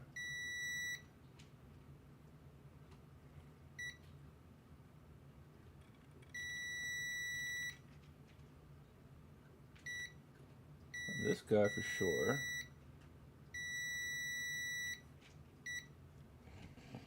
Let's come at it from another angle here so we know. So it's just this guy. I'm just getting a bad reading is all. So that is 1, 2, 3, 4, 5 pins from the right. So that would be 1, 2, 3, 4, 5. Yeah, that makes sense. This is CC right here. It's not. And I think this comes up to the top of 92. Yeah. Okay. Well, you know, like, I guess all we can really do here is just keep on keeping on. And, yeah, we're gonna just desolder and put a new port on and then see if the problem remains. I mean, it's all we can really do. Kind of weird. It doesn't feel like the port shorted internally, but it was definitely showing that. So, I mean, you know, literally these things cost 50 cents a pop. Makes no sense to just not pull it and try. So we're gonna grab our iron here.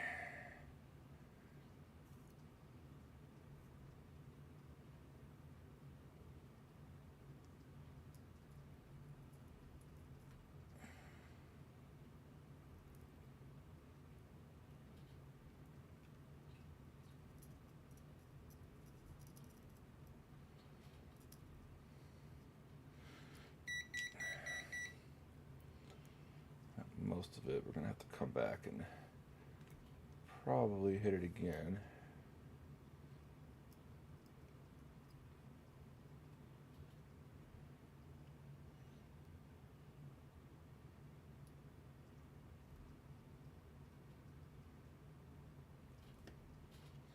Okay, got that one cleared out.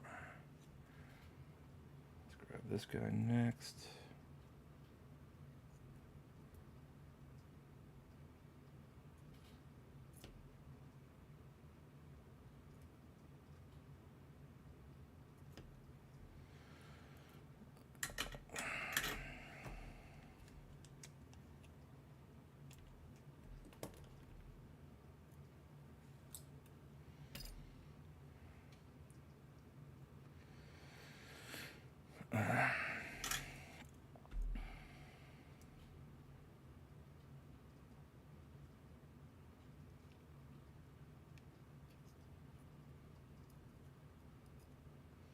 This would probably be a lot easier if I had this in a board holder, but I'm stubborn sometimes.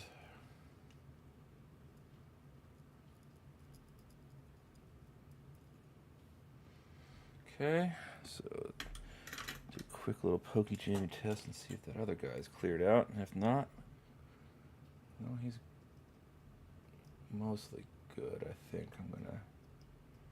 I'm actually gonna just a quick little couple more seconds on him and should be okay. Looks like there's like some very thin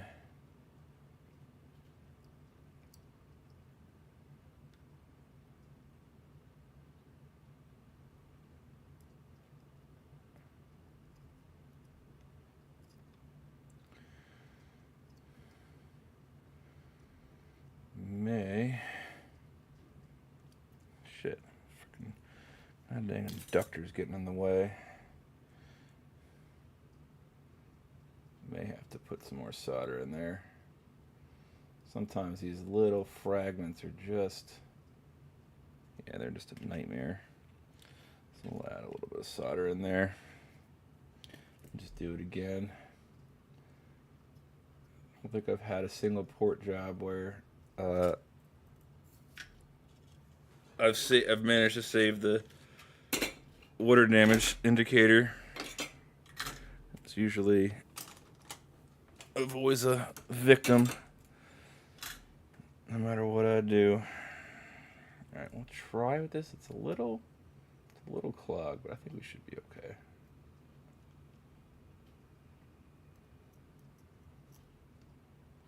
That might have done it. I'm gonna take a look at the other side real quick. Yeah, it needs some loving.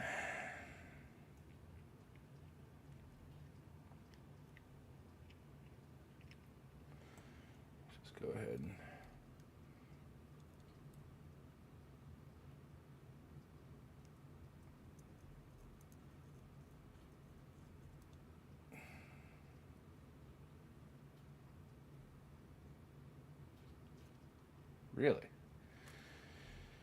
really that much of a pain in my butt, huh?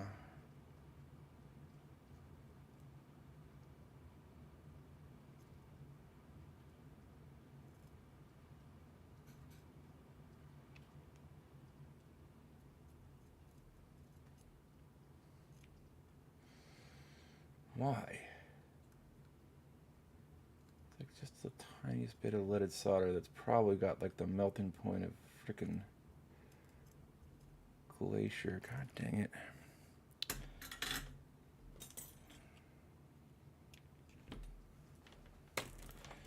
More flux, I guess. Oh my lord. I've got to figure out a solution for these frickin' leads.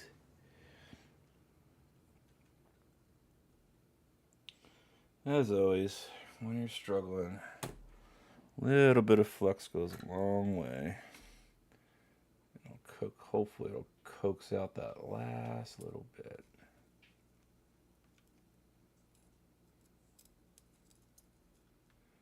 Or not. Could probably. There we go, got that one. Oh, you know you want to go. There we go. Okay. And flip you back over with the rest of this.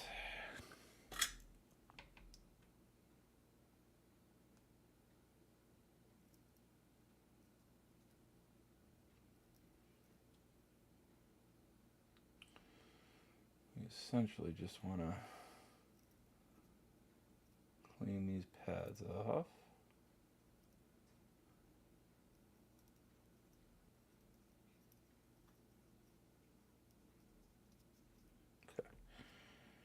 Alright, now that we've sufficiently goopified the board. Yeah, I heard you, cat. I heard what you just did. You don't have to tell me. Clean it up in a minute. Alright.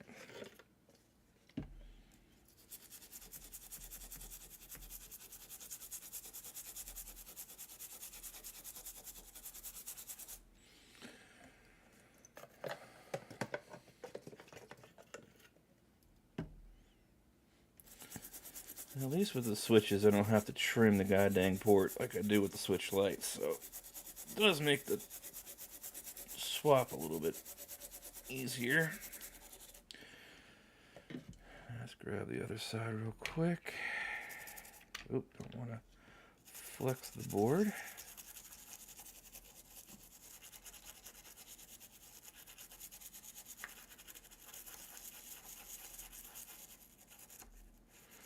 Kind of see how that corner in that left mounting hole and that one right there is still got just. This is why freaking leaded solder is such a shit thing that we have to freaking deal with because of goddamn regulations.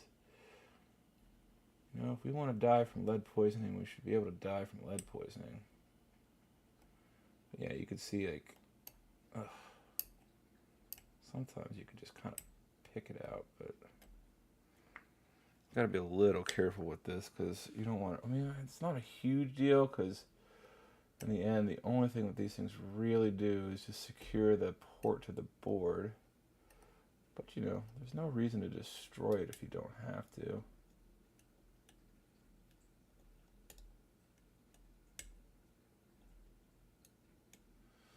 I think we'll be okay.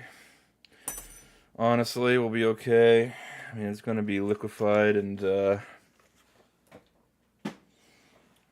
whatnot, so just kind of warm things up here. Let's just get rid of any residual alcohol.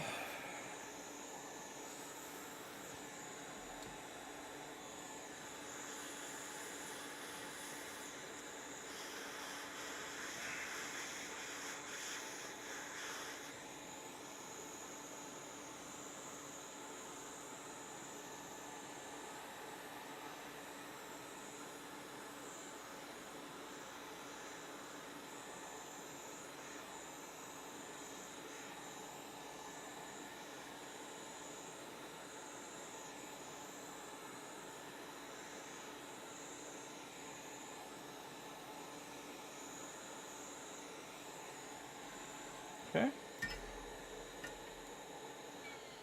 So we did all that. Oh, look at that. That's still pretty gross looking. Let's go ahead and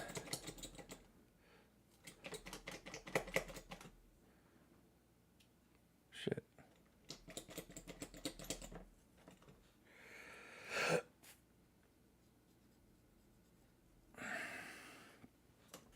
Guess I'm gonna have to add some more alcohol to that.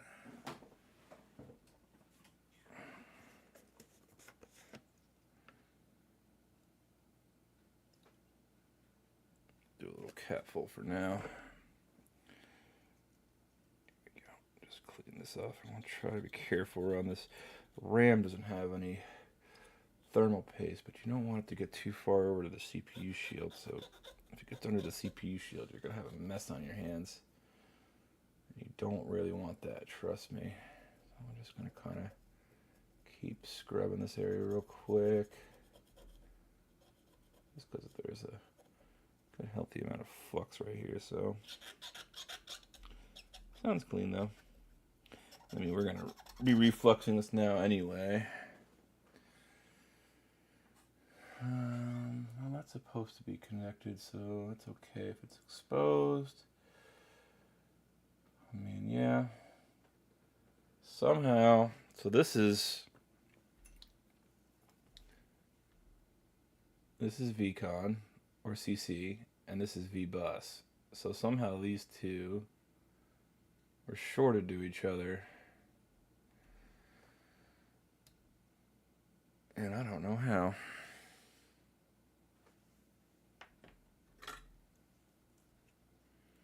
Alright, well, let us get this done.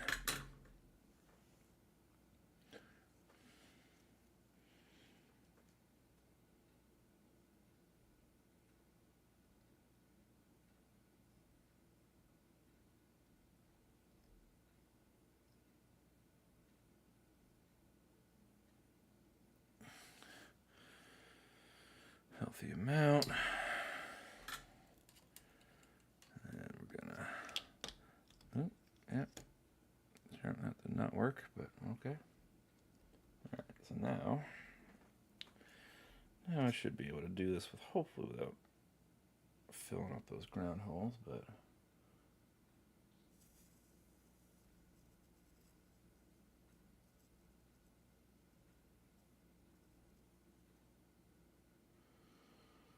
looks good to me.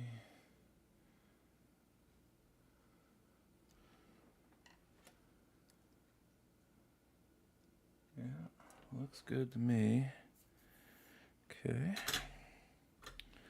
So now, I go into my box of tricks here. Actually, I have not had to open this in a very long while. So we've got a spot specifically for switch ports. Ooh, this guy seems to be pulled out already. Let's take a look at him. Make sure he's looking okay. That looks like a, is this an OLED port? No, this is a switch port, right? No, that's an OLED port. Yeah, that's definitely an OLED port, because you could see switch ports on the right, OLEDs on the left. Well, maybe not. I thought they were offset. Okay, well, maybe I'm wrong.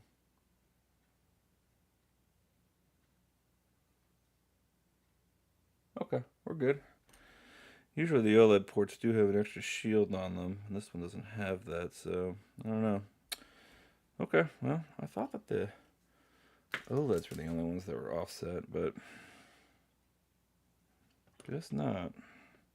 Anyway, what we do now is I personally prefer to tin the port as well as the pads, because anybody who solders will tell you wet solder will wet other solder the most efficient. So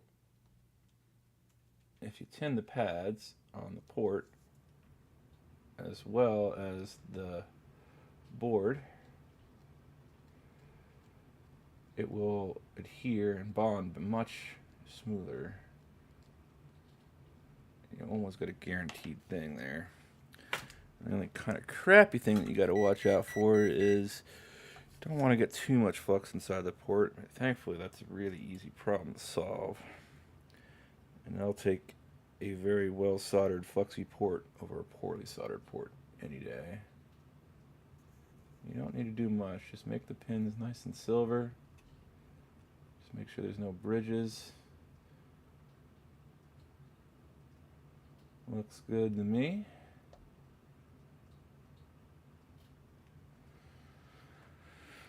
Looks good to me. And so I personally prefer doing the cold drop method, which is I install the port first, and then just heat from the top and press down. And some people prefer the hot drop method. My hands are a little too shaky for that, in my opinion. I don't feel comfortable doing it a lot of the time. So I opt usually to not. The only thing that kind of sucks is that. Okay, that should be fine. So let's just move this to the middle here. I don't like how. Actually, you know what? Maybe this will work if I do this. No. Maybe so. Yeah, that'll work. Hopefully that'll. Okay, so we got the port right there. Focus so I can see. I usually wait until I see once I see the test pads in the back kind of liquefied, then I know that I'm good. So what we're going to do now is the same thing as we did before, but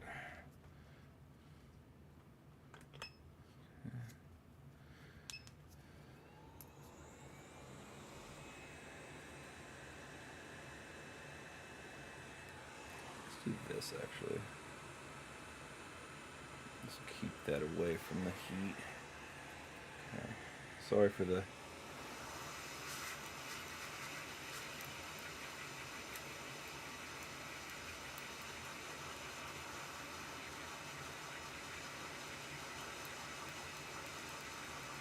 as long as you keep the air moving.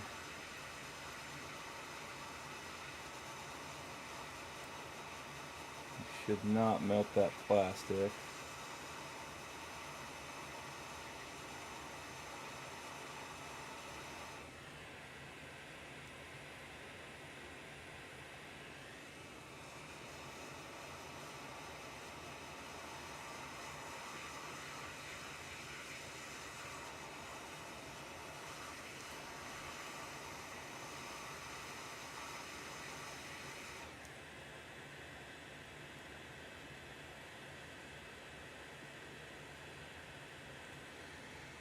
Just gonna hold it here for a couple of seconds because sometimes residual heat in the board keeps things nice and liquid.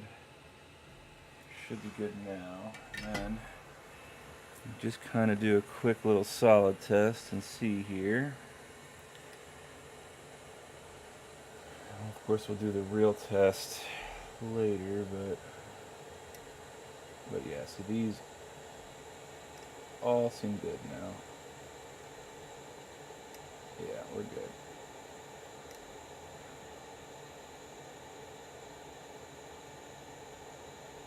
Alright, so we're just going to let things cool down. I'm going to do some let it cool.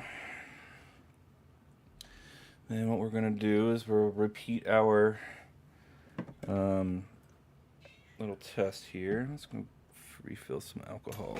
We're waiting for this to cool down. Do that real fast. Get you out the way. Oh, man.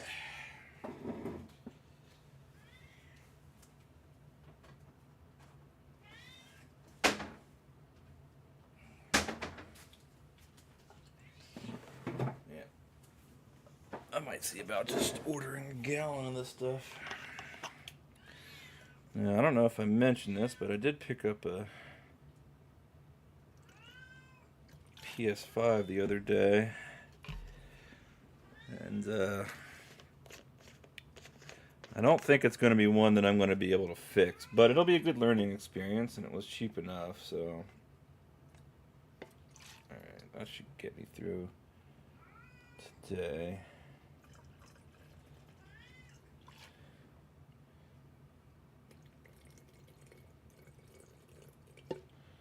Yeah, we're going to order a new bottle of this stuff.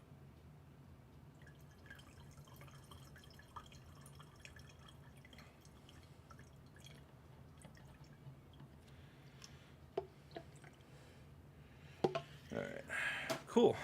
Now I have my little dispenser back. It does not do well once it gets to the end of it. I like this thing a lot for Q-tips. Alrighty. Boy, I really burned the crap out of my fingers today. I don't know if y'all could see that. Oof, that hurts. Okay, board is feeling a little bit better. Now, the question remains. Let's do this real fast. Make sure I shouldn't have melted anything on the inside. Feels pretty solid. Let's pull the old port off there. And plop you in. Okay. Still a little wiggly. It feels a little bit more solid than the last one. Not much, though. Okay, let's just get you back into view here. Now, all I want to do is zoom, zoom, zoom, and a boom, boom. But also make sure I've got no shorts. Let's see here. CC, are you back to shorting to V-Bus? No. You're not. V-Bus, do you get through? You do. Well, I think that solved it. I think. Of course, the only real way to know is pay attention to the ammeter here on the left. 15 volts. The port was dead. And then I'll do a quick little before we get everything buttoned back up again.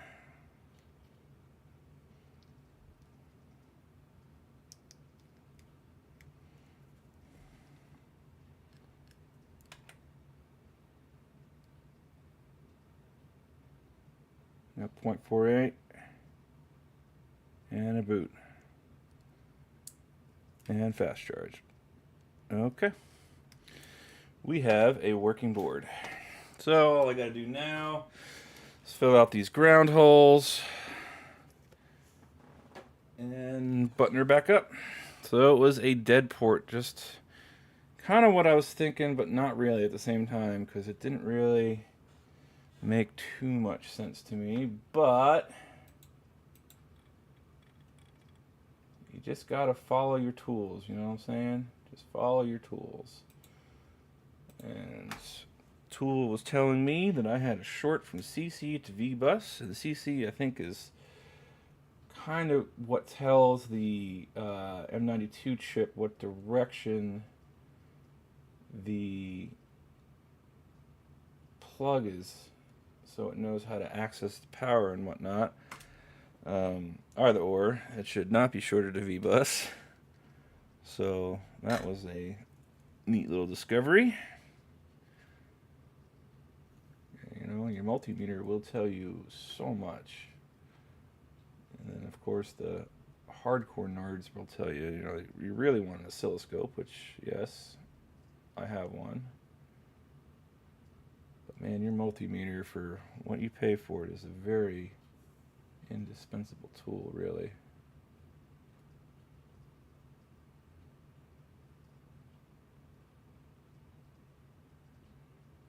I think I paid a grand total of $30 for mine. Now, of course, you can go, if you are a true engine nerd, you're probably going to want something on the level of a Fluke, which is several $100s for a meter.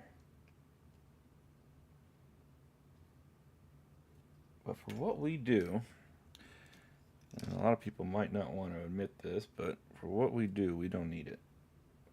You know, continuity testing, volts DC, occasionally volts AC. As long as you can do all that, resistance, diode, continuity, and volts DC, you'll cover about 90% of what you'll ever need a meter for. Alright. Yeah. Cool. Let's see, this is why.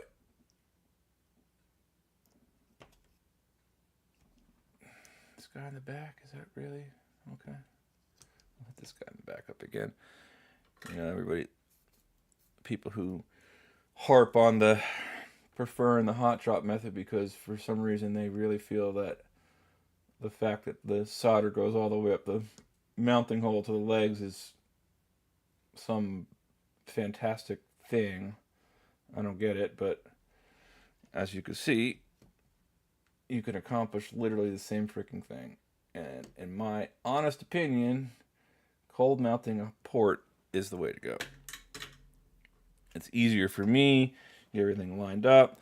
You don't got to worry about shaking or any of that crap. You'll ensure that you got a good connection. I don't know. To me, it's the way to go. If you prefer the hot drop method, then stick with what you prefer. But holy crap, I've tried and tried and tried, and for some reason it just does not agree with me. Here goes the water damage indicator.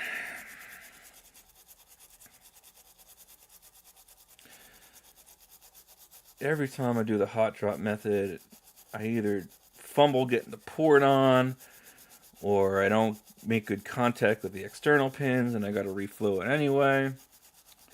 I don't know. I know a lot of people really do prefer it, and like I said, whatever works for you, just stick with it. For me, the hot drop method or the cold drop method will always be the preferred way to do things. Might not always work out on every type of board, but for the Switch, because everything's so thin, it's usually fine. Okay. Got a little bit of alcohol on the top of the board here, but that should be fine. Should not have seeped through that CPU. Unfortunately, this one is a little beat up in terms of externals, but internally seems to be absolutely pristine. A 50-cent USB port brought it back to, well, no, brought the charging circuit back to life, I guess I should say, because the board was fully functional. I can't tell you how many times it's happened to me. That's why usually when I get something in, the first thing I do is stick a known working battery into it after I verify the USB port and all that stuff and make sure that's going to be okay. Oh crap, I guess I did not go back to microscope mode. Anyway, come on, focus. I guess I gotta redo. My camera's starting to tilt weird. I guess this thing is finally starting to buckle under the weight of it. I don't know, guys. I'm thinking of selling this overhead cam and going with something else. It's a very nice camera, but it's very overkill for what I do. And I think there's a camera with a much nicer digital zoom on it that Computer Booter uses. And it's only like 120 bucks. I might go with it. It's very, very light. Now, you know what I'm going to do here? I've since learned that if you just take the fan out, holy crap, does the motherboard installation go much easier. And you can route the fan flex pretty easily too, so okay.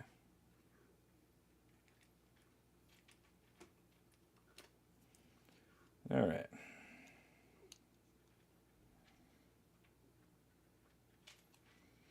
Okay. Got you off to the side.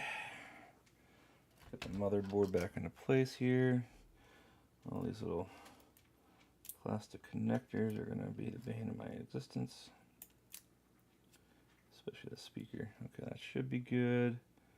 Lift you up.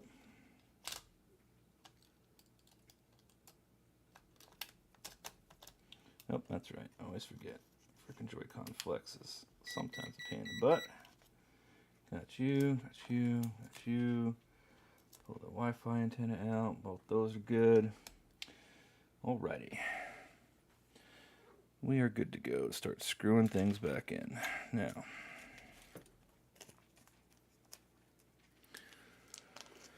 all right, man. I kind of like challenges are nice and all, but sometimes, especially when you've been getting beat up by your repairs, you kind of just want to win. You know, like you just want something easy. And I took kind of a risk on these switches. I have been getting kind of burned on them lately, but these were so cheap, and I was like, you know what? Even if I just get parts out of them, they're still worth the parts prices. And lo and behold, both of them are, well, this one, they appeared to be easy fixes. And the other one has similar symptoms.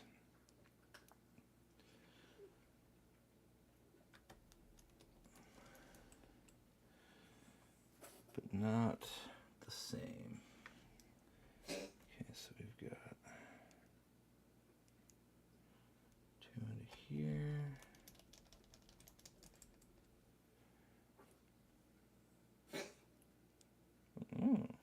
Hello, Miss Loki. Where am I missing screws now?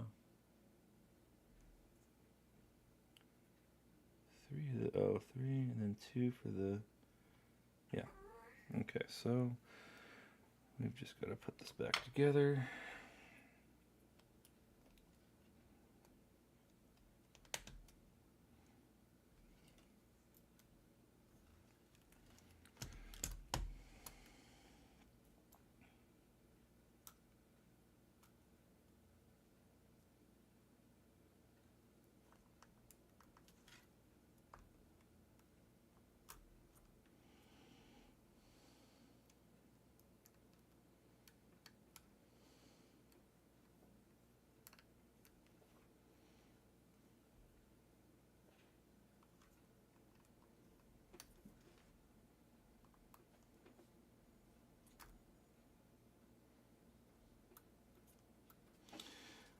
I hate these things. I always just never seem to want to line up right. There we go. Back open. This one is, flex cables are always in the same boat. Okay, just gotta make sure I got you zoomed in. Now, I don't think I've verified Joy-Cons or anything, so we can do that. I didn't verify docking either, which I probably should have done, but I'm assuming that this was literally just a simple port job.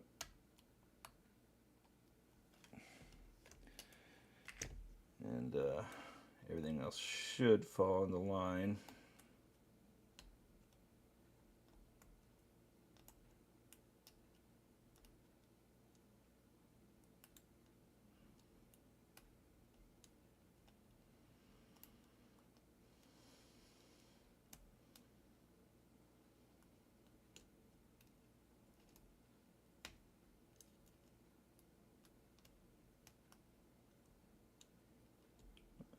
This Joy-Con's always kind of a pain because of how they have to route the cable.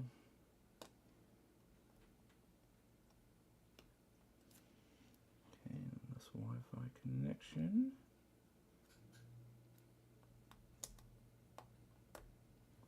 Okay.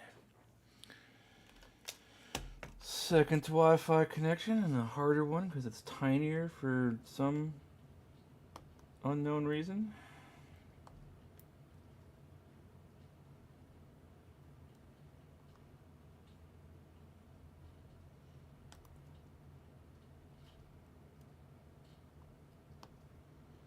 These IPLs are such a freaking pain.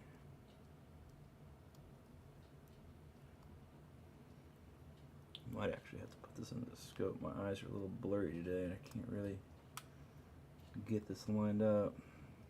There we go. Okay. Just a pain overall.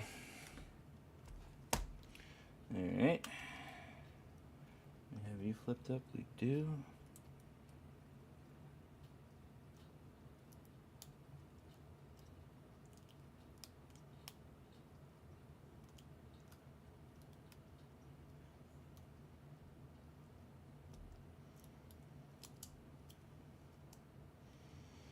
Okay, you are legitimately being a pain in my butt, and you shouldn't be.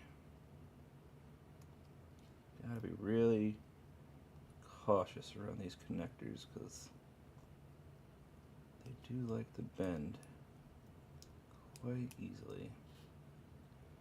And things should just kind of slide in.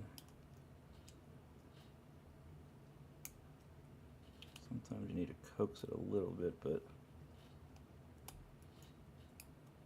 oop. You don't want to do what I just did, which is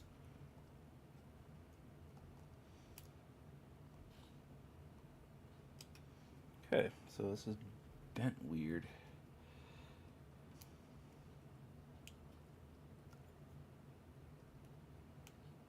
There we go. No?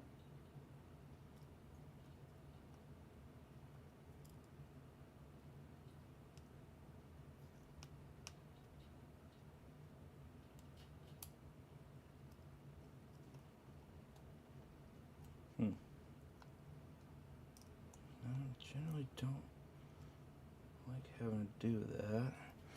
So real quick, before I break something here, I have to solder on a goddamn LCD connector, which I really don't want to have to do.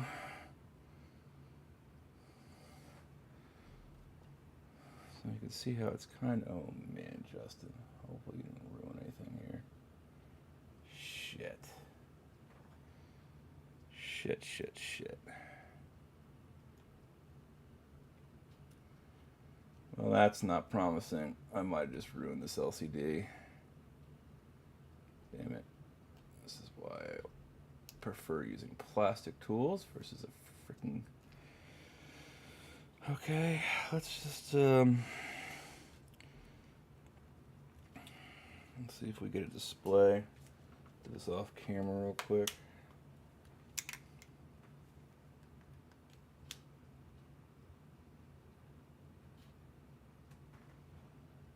Okay, we do. Okay, we're good. We are good. We are good. So now, switch back.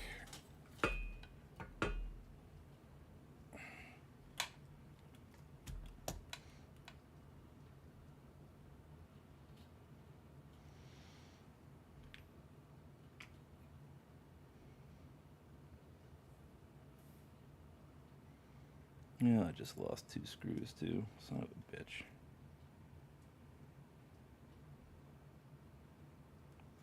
And a biggie. Let's get this plugged in. This is why I don't do this crap. I knew I should have put them.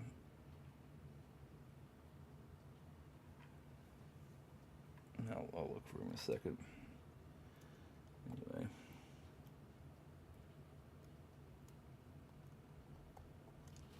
Got that going. I'll just get this fan slotted back in.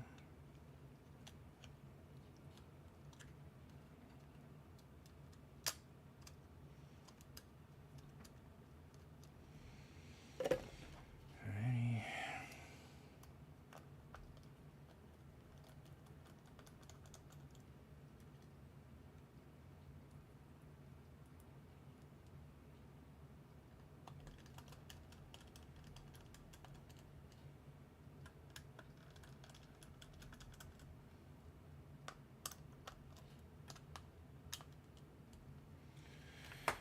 That going for us.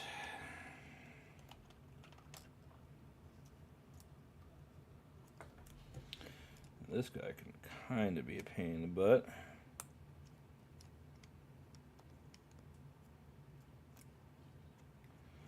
Not today. Last but not least, we need you. Okay.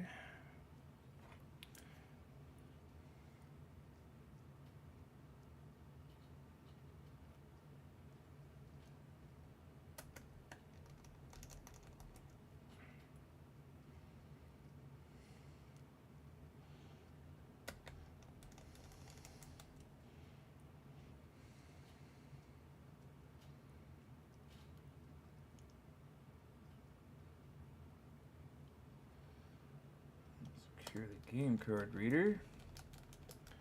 Okay, so well, I'm missing a bunch of screws now, but I've got plenty of replacements.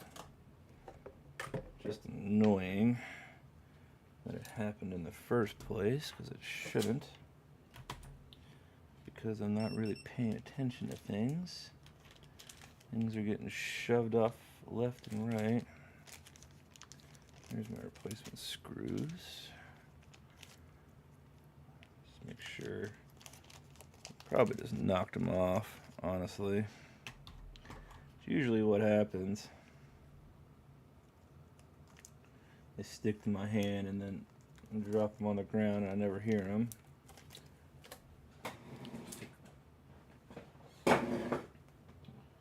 Take a quick look. I'm not going to stress too hard on them because I've got 8 bajillion replacements, but I hate losing fasteners.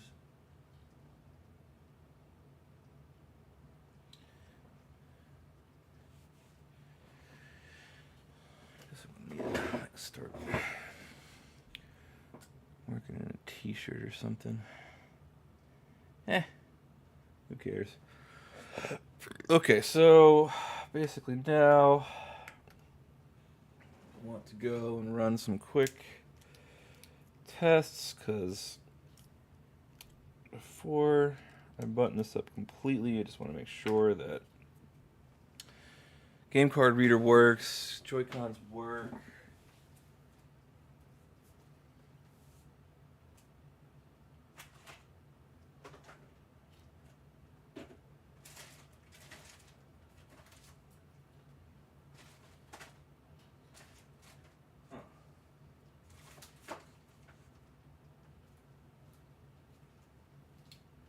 Now I gotta find my games if I want to test them.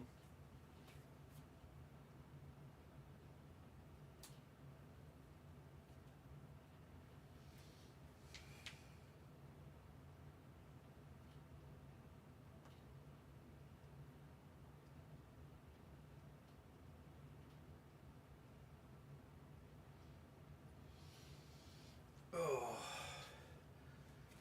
my home is a wreck.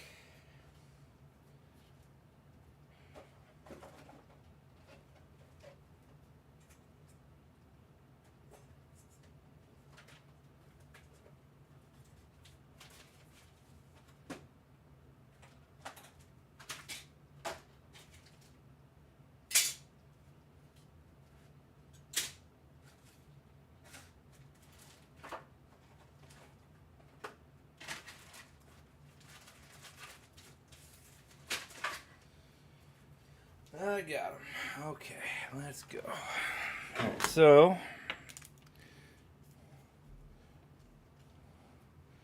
let's give her the trifecta here. We're gonna plug her in with good old cable.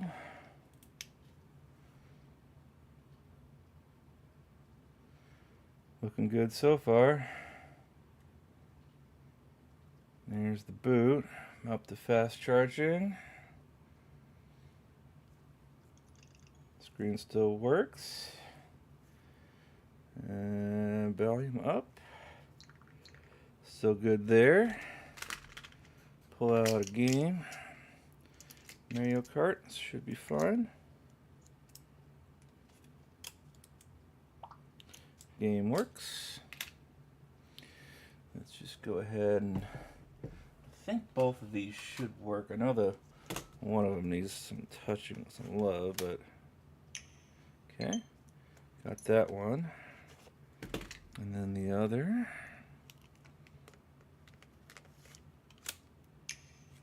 Perfect. With charging. So that is good. Wi-Fi. Let's just make sure I can see my network.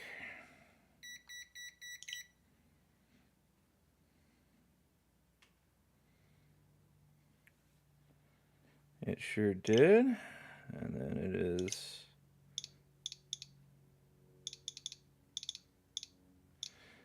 kind of crazy how I memorized that frickin' SSID.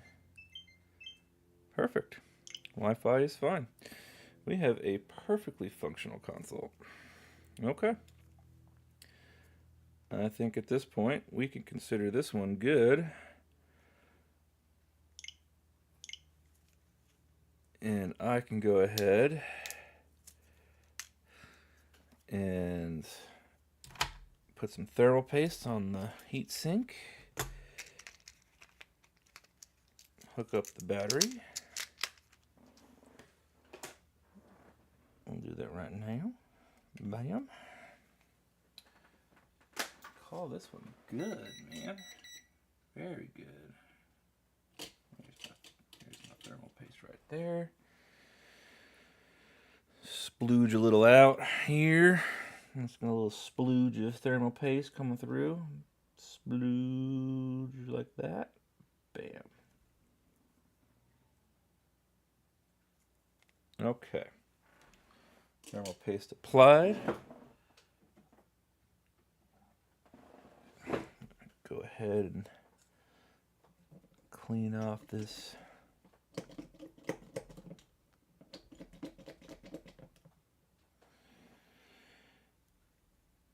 old thermal paste real quick. I always say it probably doesn't matter, but I try not to let the two types mix, and plus this stuff is old, so you kind of want the fresh stuff to work a little bit better by not having to cut through old stuff.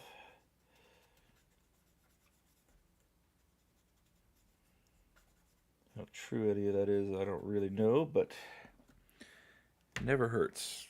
A little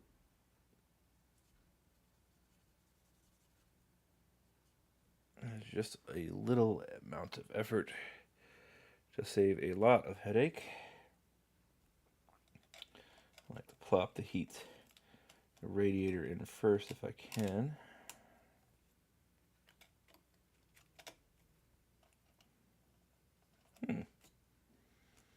Okay. Do I have anything stuck in there?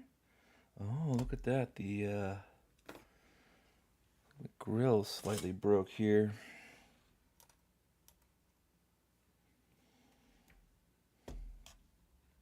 Don't know if I did that or if that came like that, but really not a huge deal. Just more cosmetic damage that I've got to explain away. Okay, a little squish. And we're going to go ahead and grab the last known screw because I lost the other two like an idiot. Now I put those screws down and I was like, this is a bad spot for them. And then I didn't move them.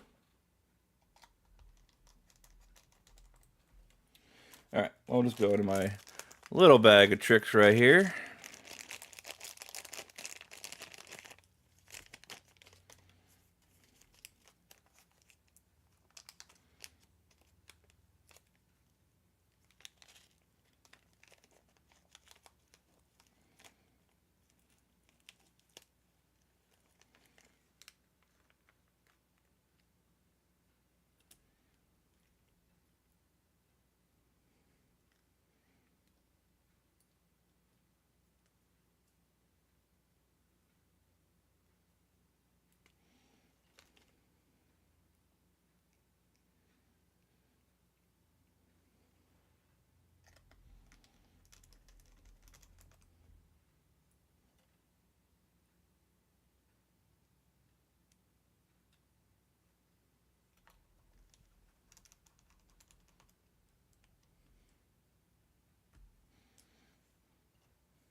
Cool.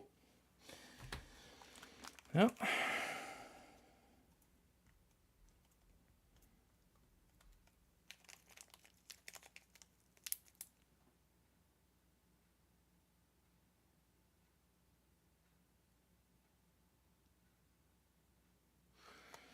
Kept hearing a weird sound, but I don't know. I got a leaky tub going on right now that I gotta fix. I just didn't feel like dealing with it today, but it is getting to the point where I can no longer ignore it, so at some point I'm going to have to address it. Okay. Well, this is good to go. Grab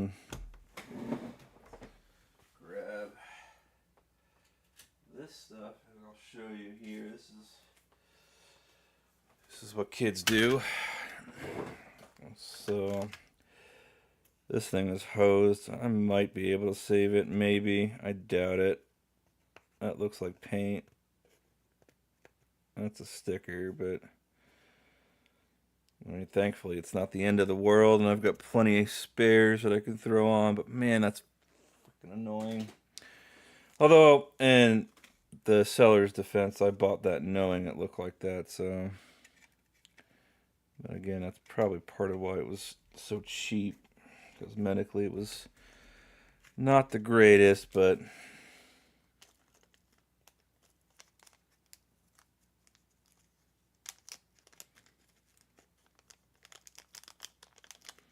that's okay. That's what happens when you start getting into this hobby. Things seem so expensive and shit at first, and then you just eventually manage to build up this wonderful repository of parts that is, at the time, a very frustrating thing because it means you just spent a lot of money on something you can't fix. But when you go to work on other things later, and you just have to reach into a bag to grab an exact part that you need.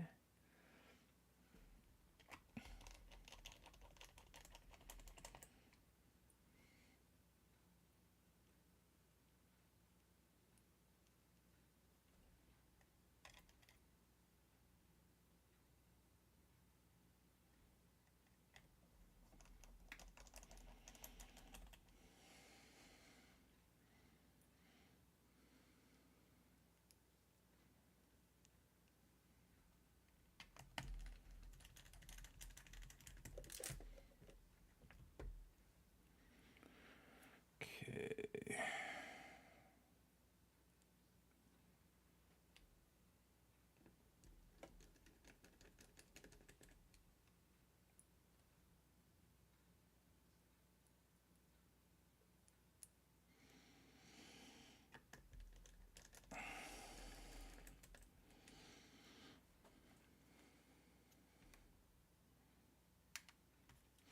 Now, I always pull this little foam pad off temporarily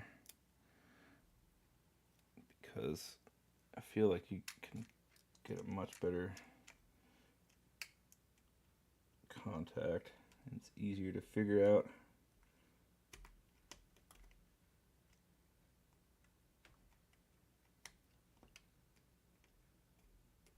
Okay, looks good to me. Screw her down. Put this away, right back into place. Okay, and then we've got some rail screws to put back.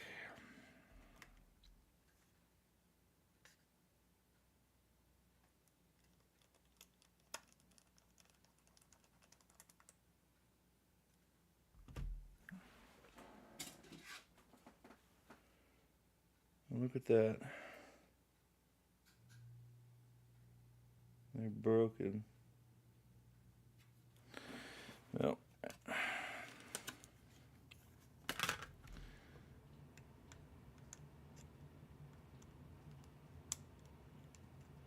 I guess they ripped it off without realizing what they were doing.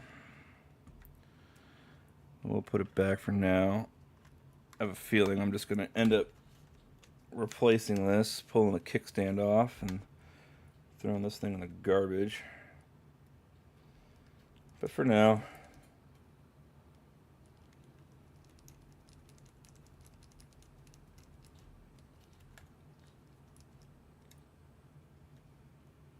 we're not. What the heck? What is stuck in there? Okay. Did something break off in the... What? What happened?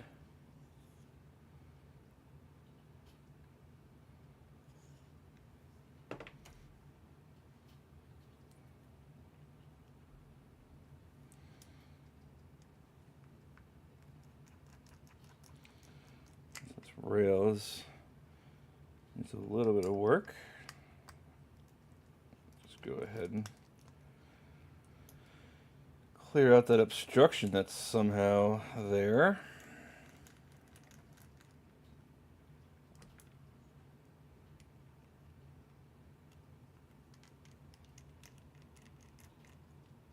Okay, now, what is, oh, is that a screw?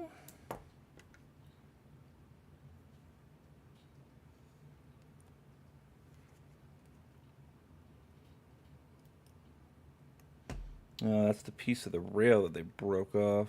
Freaking idiots. Alright, no biggie. We're fixed.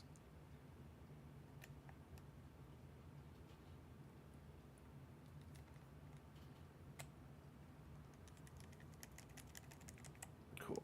Alright, so now I'm not going to really worry about that rail flopping around. Grab this.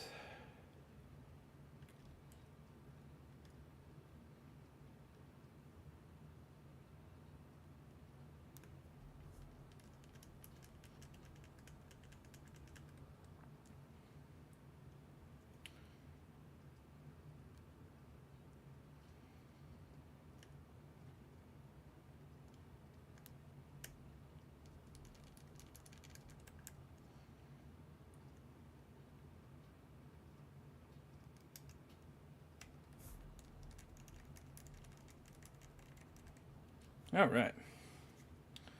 Well, now let me screw you back in. Okay, now it's cleared out. Had to fight me one last little time, didn't you? Just had to do it. Let's hold it in. Okay, squish back in. Yeah. Unfortunately, they did not come with the back plate or the top and bottom screws, which is fine. It looks like I'm also missing a rail screw on that side. I might have a spare, probably won't bother. Yeah. That's fixed, just needs to charge. Alright, that's the first fix we've had in a while. Unless you really want to count the GT, although that was more of a win than a fix. So we've got this thing. Now, this thing, like I said, is very similar right? And plug it in, and we get nothing, right? If I flip the cable over, bam. So we've got another port issue. So we'll do another quick little port job and then call it a day. Oh. Heh. But, much like the other one, this one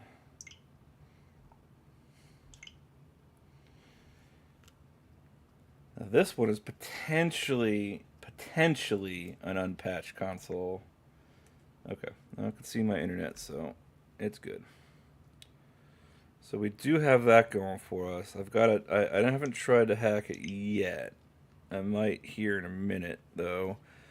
Just pop the hard drive off real fast. And that way I can put it into RCM mode. And we shall be able to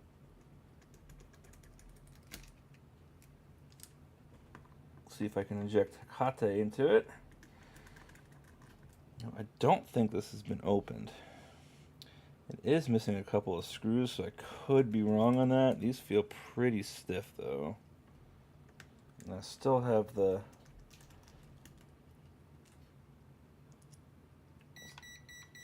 Let's turn this off for now, because I'm wasting battery. So this little tiny screw right here, right underneath the SD card reader, that one always seems to go missing. So we do have the bottom screws. And they feel pretty tight, so I think I'm going to be the first one in here. I don't know. It's kind of feeling that way, but we don't have the top screw. The rails are a little beat up.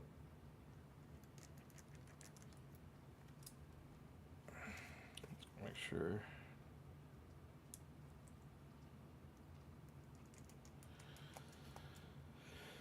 But, you know, it's just signs of a well-used console. Somebody really likes the Joy-Cons, so they were taking them in and out a lot.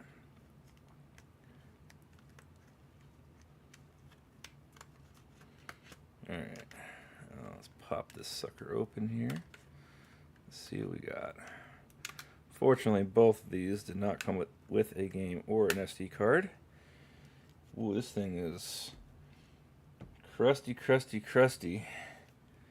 And I need a good swab of alcohol when we're done here. Lots of dust. Doesn't smell like a smoker's home. Shit. There is some potential signs of water damage. I'm looking at it. I'm not hopeful now. That is not good. All the white crusty stuff on the side, usually the sign that somebody spilled something on this. That one rail is looking pretty beat up too. So this might actually end up in the donor pile. I still have that other board.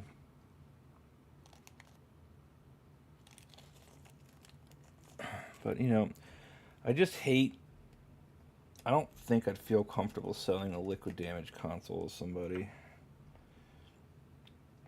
I kind of have a feeling it's more of a question of when, not if it's going to fail again. Some instances of water damage are definitely no-brainers on them being able to be resold, but once it starts to eat away at like conformal coating and get under BGA chips, and yeah, so that's broken.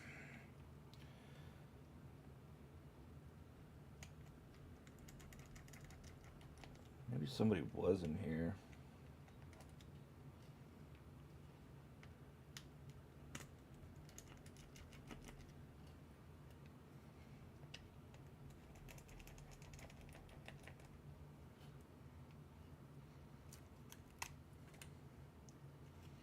Alright, moment of truth time.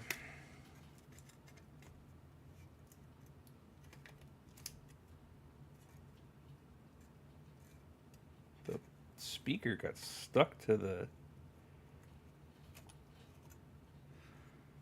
Yeah, it's been liquid damaged. Ah, dang it. Thankfully,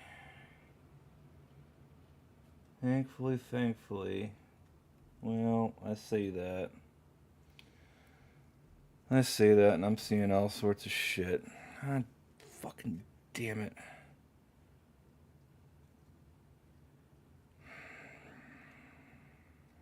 Okay. Well, it made it above the USB port because the indicators hit. I'm seeing that inductor is pretty rusty. BQ is looking pretty rough.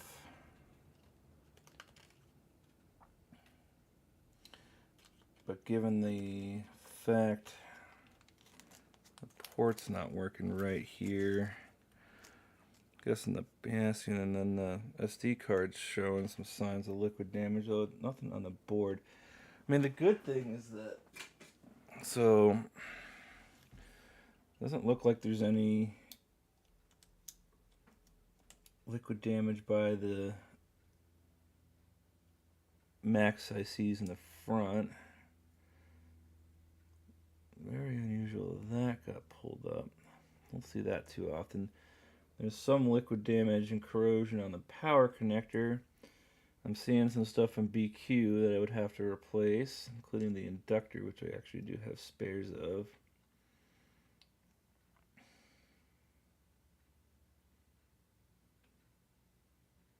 Let's get her under the microscope. It might not be as bad as I'm thinking. I don't know, though.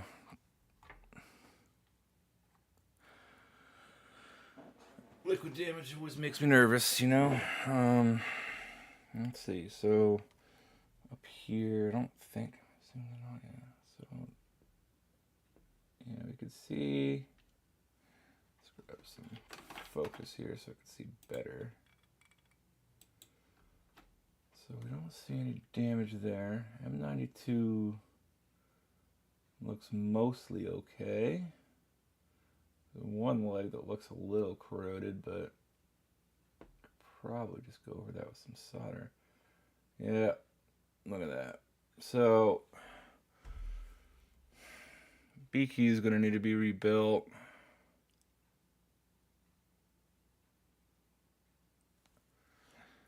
It's pretty gross right here. That's completely fried.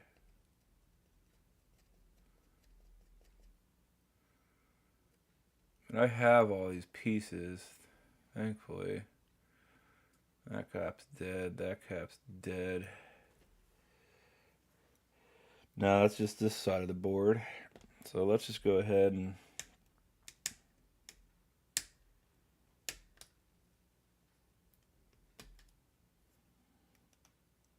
sort of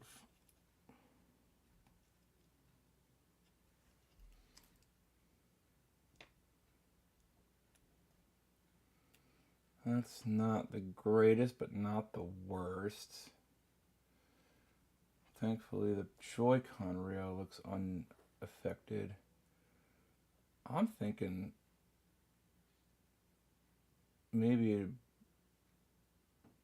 I don't even know if I need to do a new BQ. I need to replace those passes and clean, but let's get the board out, I guess, and take a look. I gotta see underneath. That's the big thing, is that it's not what you can see, it's what you can't see. So let's get that taken care of. That's not too promising.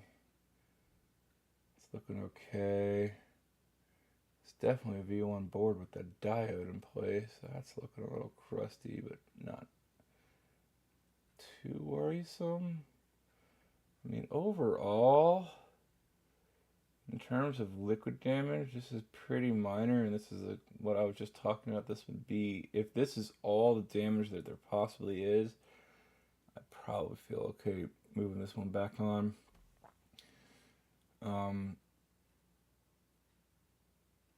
Because the damage is pretty localized, pretty slight. couple caps. It doesn't look like it really even ate into the board too much, so let's just go ahead here and at the very least today we'll get this board pulled out, and I might have to call it a day if that leaking sound is what I think it is, because that might mean I'm just going to have to spend the rest of my afternoon fixing my tub. And I'm kind of running out of time to go do that, so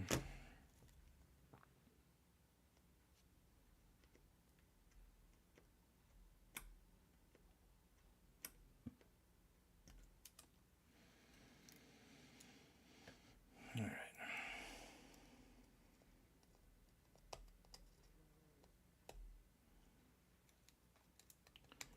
On this board, I might actually not even give a shit about the foam and just pull it off and see what happens here. We'll see. I always say that and give in to doing the right thing, which is taking it off correctly. Okay, so got that.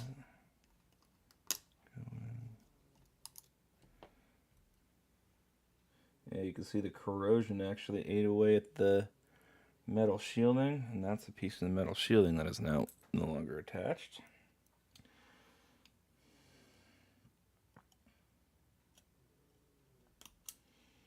But if this is indeed a unpatched board, we'll probably will put the effort into saving it, because they're not impossible to find, but they are getting a little bit harder.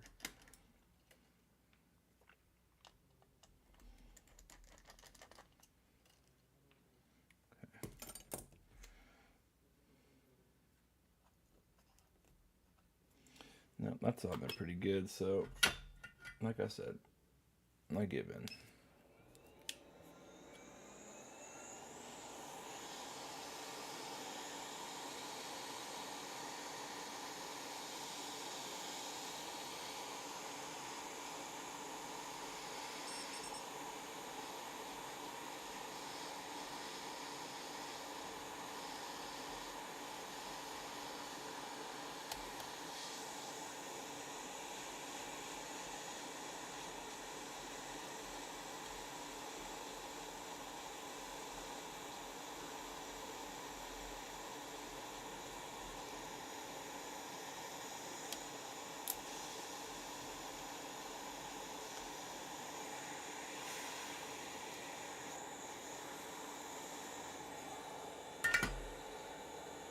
Should be good with that. Now we get a little bit better look. Ooh, there's a nice big old fluffy piece of dust bunny. It's pretty unusual. I don't really see that with these fans. I guess I'm gonna, if I can remember, I'm gonna have to blow the fan out, which is fine. All right, let's go ahead and clean off this thermal paste real quick, because if I don't, I will literally get it all over me, and I really don't feel like that. Okay, cut that off. Now we'll go and take care of the rest of the screws here.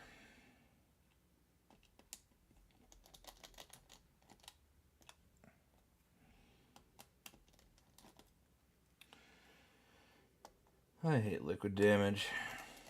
You know, I thought this one was going to be a very easy one. Should have known better. Thought the port looked a little crusty, but I didn't really see the normal signs that you get with liquid damage. But I think this one was like, must have just gotten something barely splashed on the inside of it or something, because it is pretty light. I'm guessing it came in through the USB port, judging from the indicator being blown.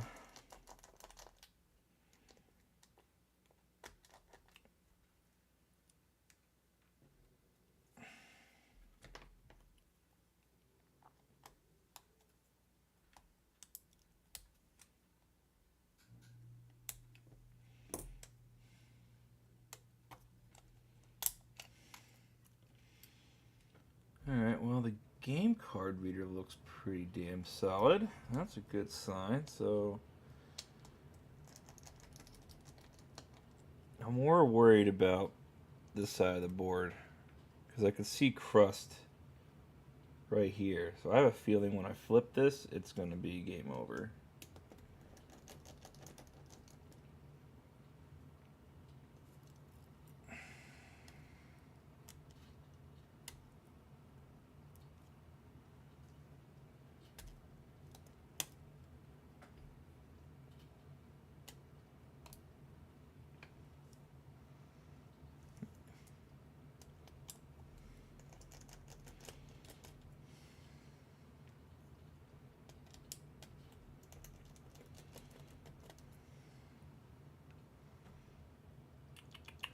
Okay, should be all the screws. Okay, got that out. Fan connector, power flex, LCD. Moment of truth, ladies and gentlemen, moment of truth. What will it be? Will I be completely hosed? Or will I have something I think I can repair? And the verdict is, all right, looking good. Looking good. Okay, so we have no corrosion on the rear of the board. Nothing, well, we've got a little corrosion on the USB port, but again, that was expected. And then the only other real major damage we have here is this. And so what we're going to do now, real quick, we're going to clean all this up. Just take a look at it. I think we might save this for another week.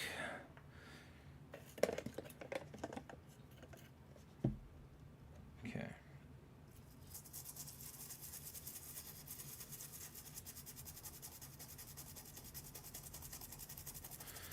Yeah, cleaned up pretty good. And the good thing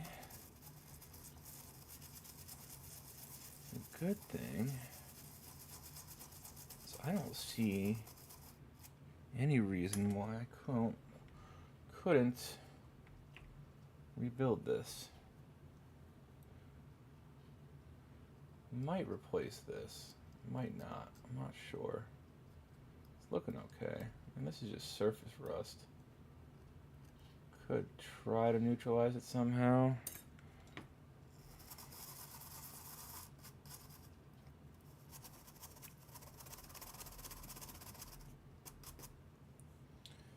It doesn't look good, but it's not doing anything. And again, I've got it. I'll probably just replace it, to be quite honest. Like, I mean, I'm gonna have to literally rebuild BQ, but you know, not just a couple of capacitors. It's really not.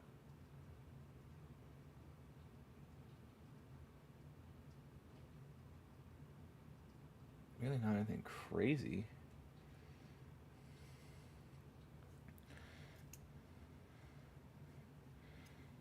Yeah, I mean, I should be able to do this, no problem. I have literally all of the parts.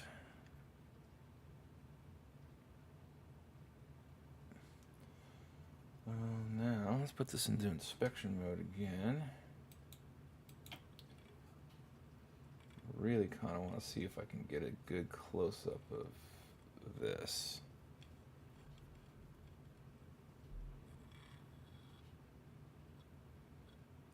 That was really what I was most worried about, but I think it was literally just all surface corrosion. And looking at those caps, the ends are definitely toast, but I think BQ, I mean, even BQ is functional because it was giving me an actual charge. So I really think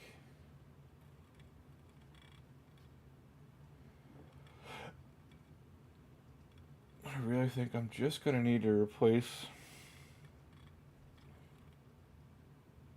most of the passes on the circuit. 1, 2, 3, 4, 5. 5 capacitors, a resistor. I think that's just a 10K. I'll have to look. Which I know I've got. I've got spare boards otherwise, but looking at this, could be that this is no longer connected, but they look good. And if it's working on one and not on the other, I would imagine it's internal damage. Sometimes the corrosion can eat away at the pin or form a bad contact, but yeah, we're looking okay. Doesn't even have the diode. So yeah, this is a later V1. So the chances of this being unpatched are pretty low. But yeah, that's a problem for future me. That is a problem for future me.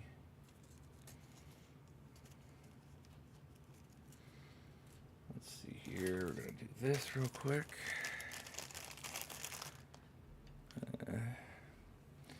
I think at this point, at 3 p.m., I'm gonna have to throw in the towel. Even as much as I wanted to keep on with this, if it was a simple port job, I might have. I'm gonna go do one thing real quick that will determine whether or not I 100% for sure will be calling it a day. 1 second, guys.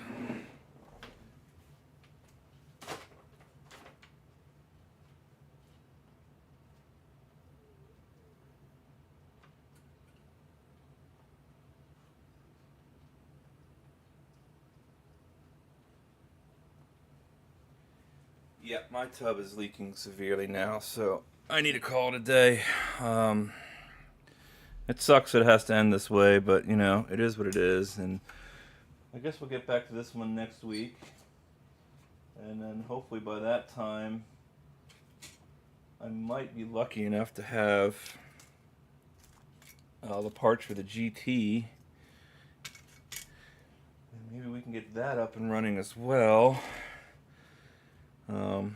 And then of course I have to start thinking and getting some balls up and thinking about the LT, so there is that as well, but that is for another day. And as much as I am nervous about that, I'm just gonna have to suck it up and get it done.